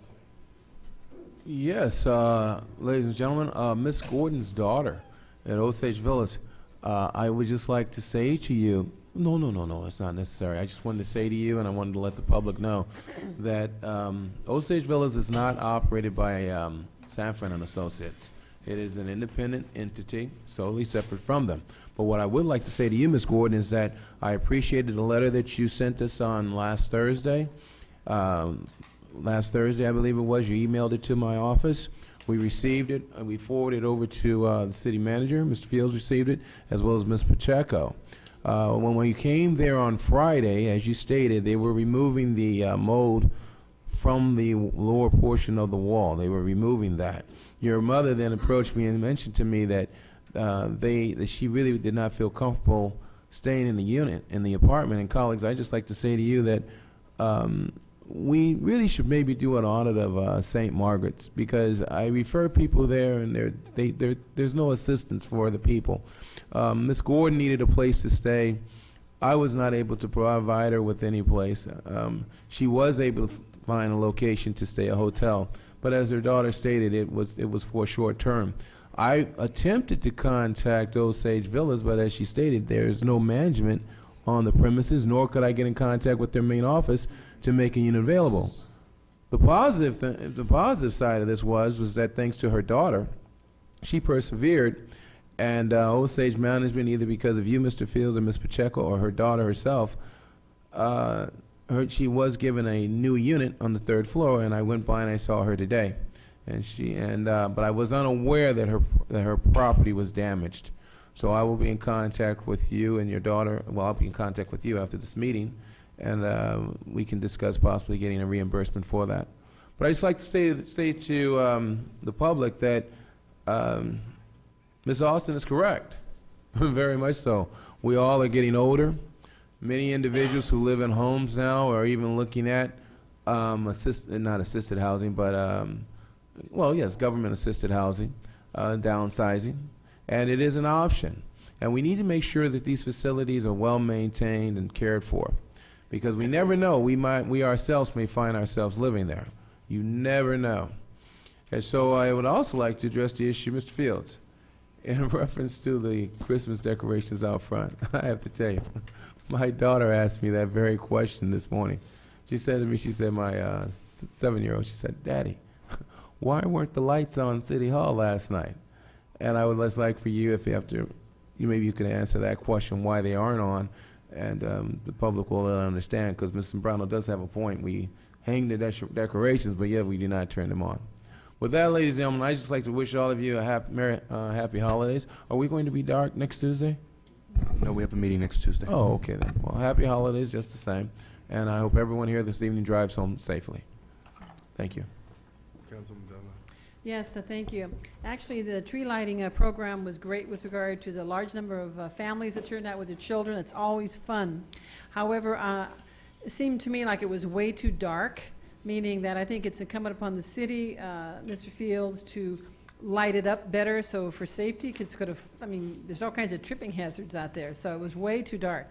I'd like to see something a little more festive too, like lights around the trees, or some things like other cities do, just to make it a little better program. And with regard to making the comment about a lack of personnel distributing items, food items to the children, yes, we should have whatever we need to keep the lines down. Because when you have hundreds of people there, you can't have one person handing something out. So let's take a look to see if we can just do a better job of organizing next year. But it was a great turnout, and everybody had a wonderful time. They always love to see the Santa Claus and the sleigh. It's great. Speaking about Osage Senior Villas, over 3 years ago, we started focusing on that project. I've been trying to bring it to the attention of the council for years with regard to the substandard conditions there, mold being one. So I'm a little surprised to hear about mold today, because 3 years ago we brought up mold, and I was told that that had been remedied. Apparently not. That's absolutely unsatisfactory. And that was built through the auspices of the City of Inglewood Redevelopment Agency. We built that project. And then, yes, the council majority did sell it for $1, which is ridiculous, because I believed at the time, if we keep control, then we can manage it and make sure it's rented the standards that we like it to be. Instead, it was given to who knows whom for $1, and they've done a terrible job. Also, for a number of years, they were overcharging tenants rent illegally.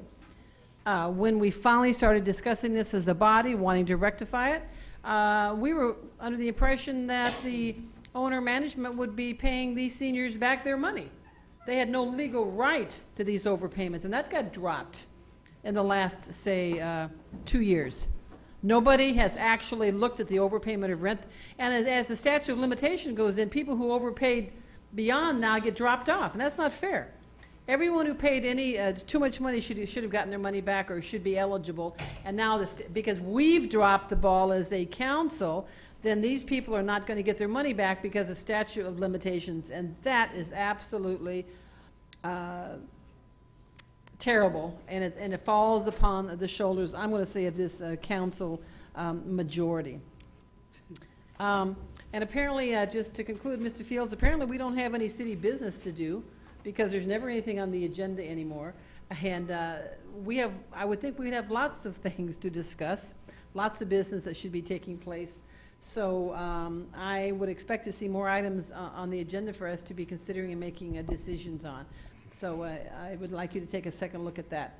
And I guess that concludes my remarks for the evening. Thank you. Oh, one more quick comment. In District 2, the Santa and the sleigh operated by our police and fire departments will be going through District 2 this Friday, Saturday, and Sunday, weather permitting. So if you hear bells that sound like Santa Claus, come outside because you might be right. That's in District 2 this weekend. Thank you.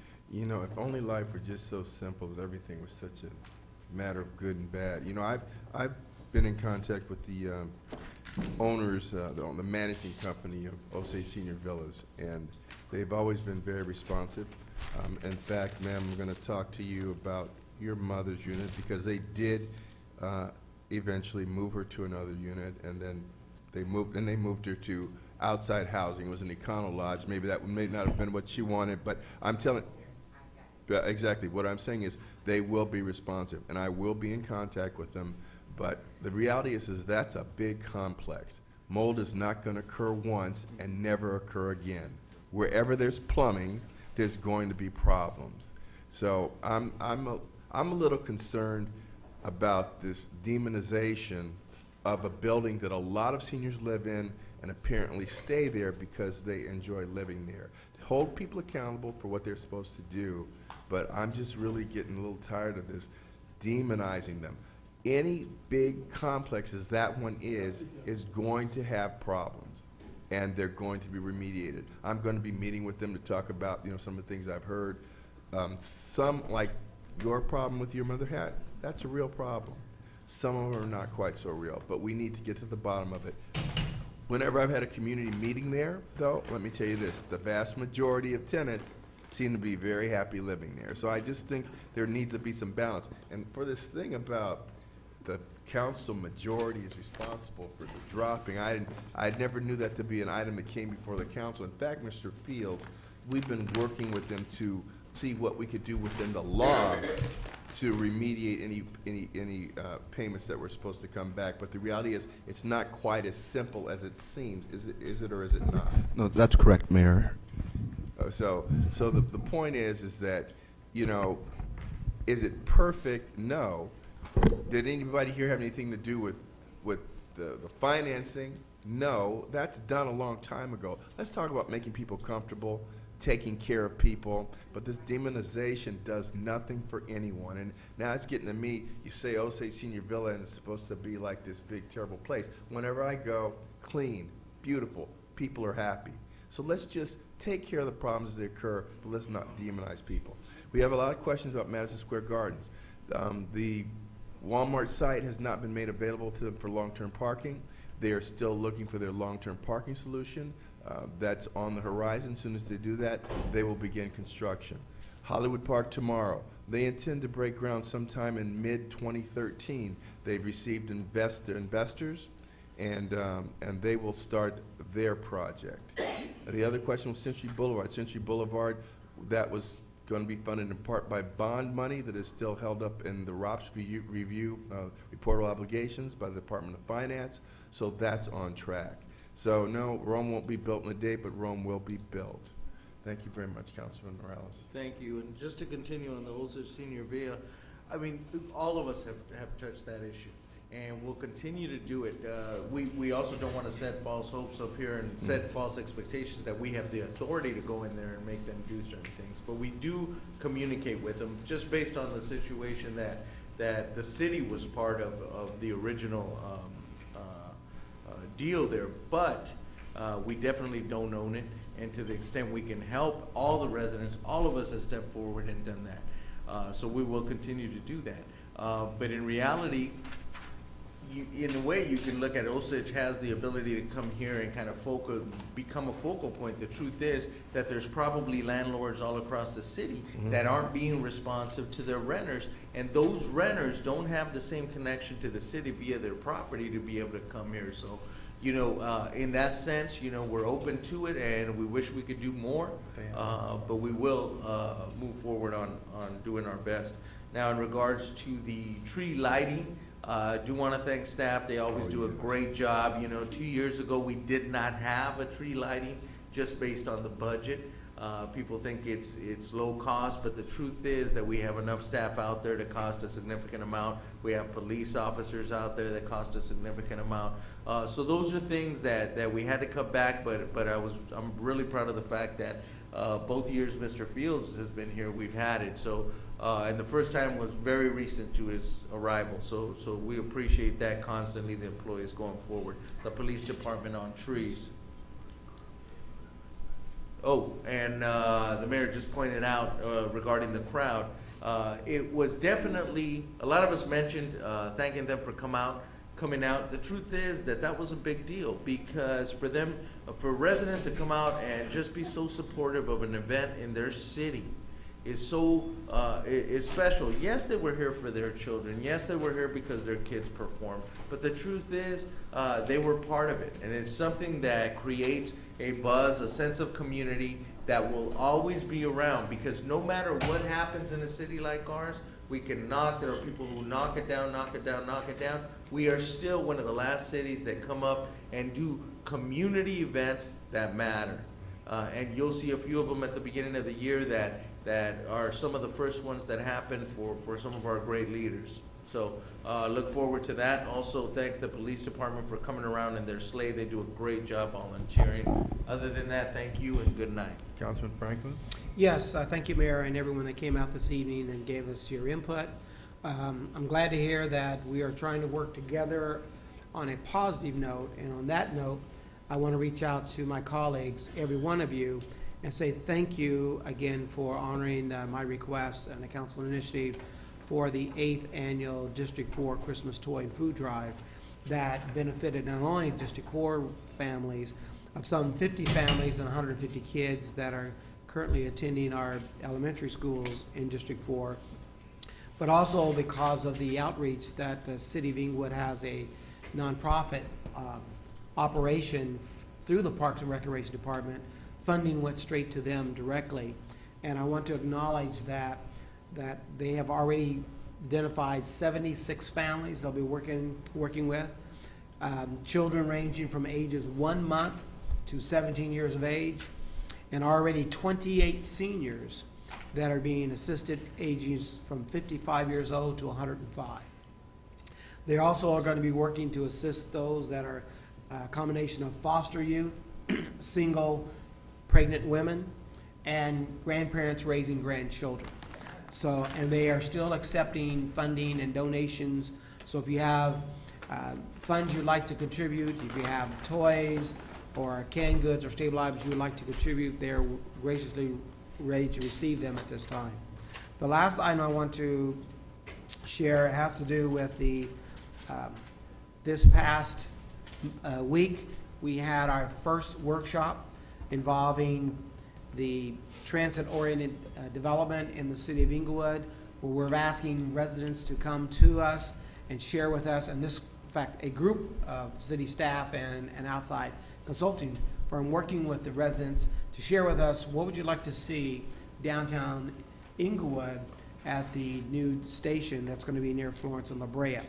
They're having an additional workshop that the city is sponsoring right here this Saturday on December 15th from 10 a.m. to 12 noon at the first floor of the community room. I do welcome you to give input how you want to see downtown change, whether it's mixed use, whether it's housing, what other means of transportation you would like to see. Now's the time, including the retail tenants you'd like to see here. Now's the time to be part of the process. The last thing I want to hear is someone say, woe was me, why wasn't I informed? You've now been informed, and take advantage of this opportunity. Thank everyone and good night. And we're adjourned.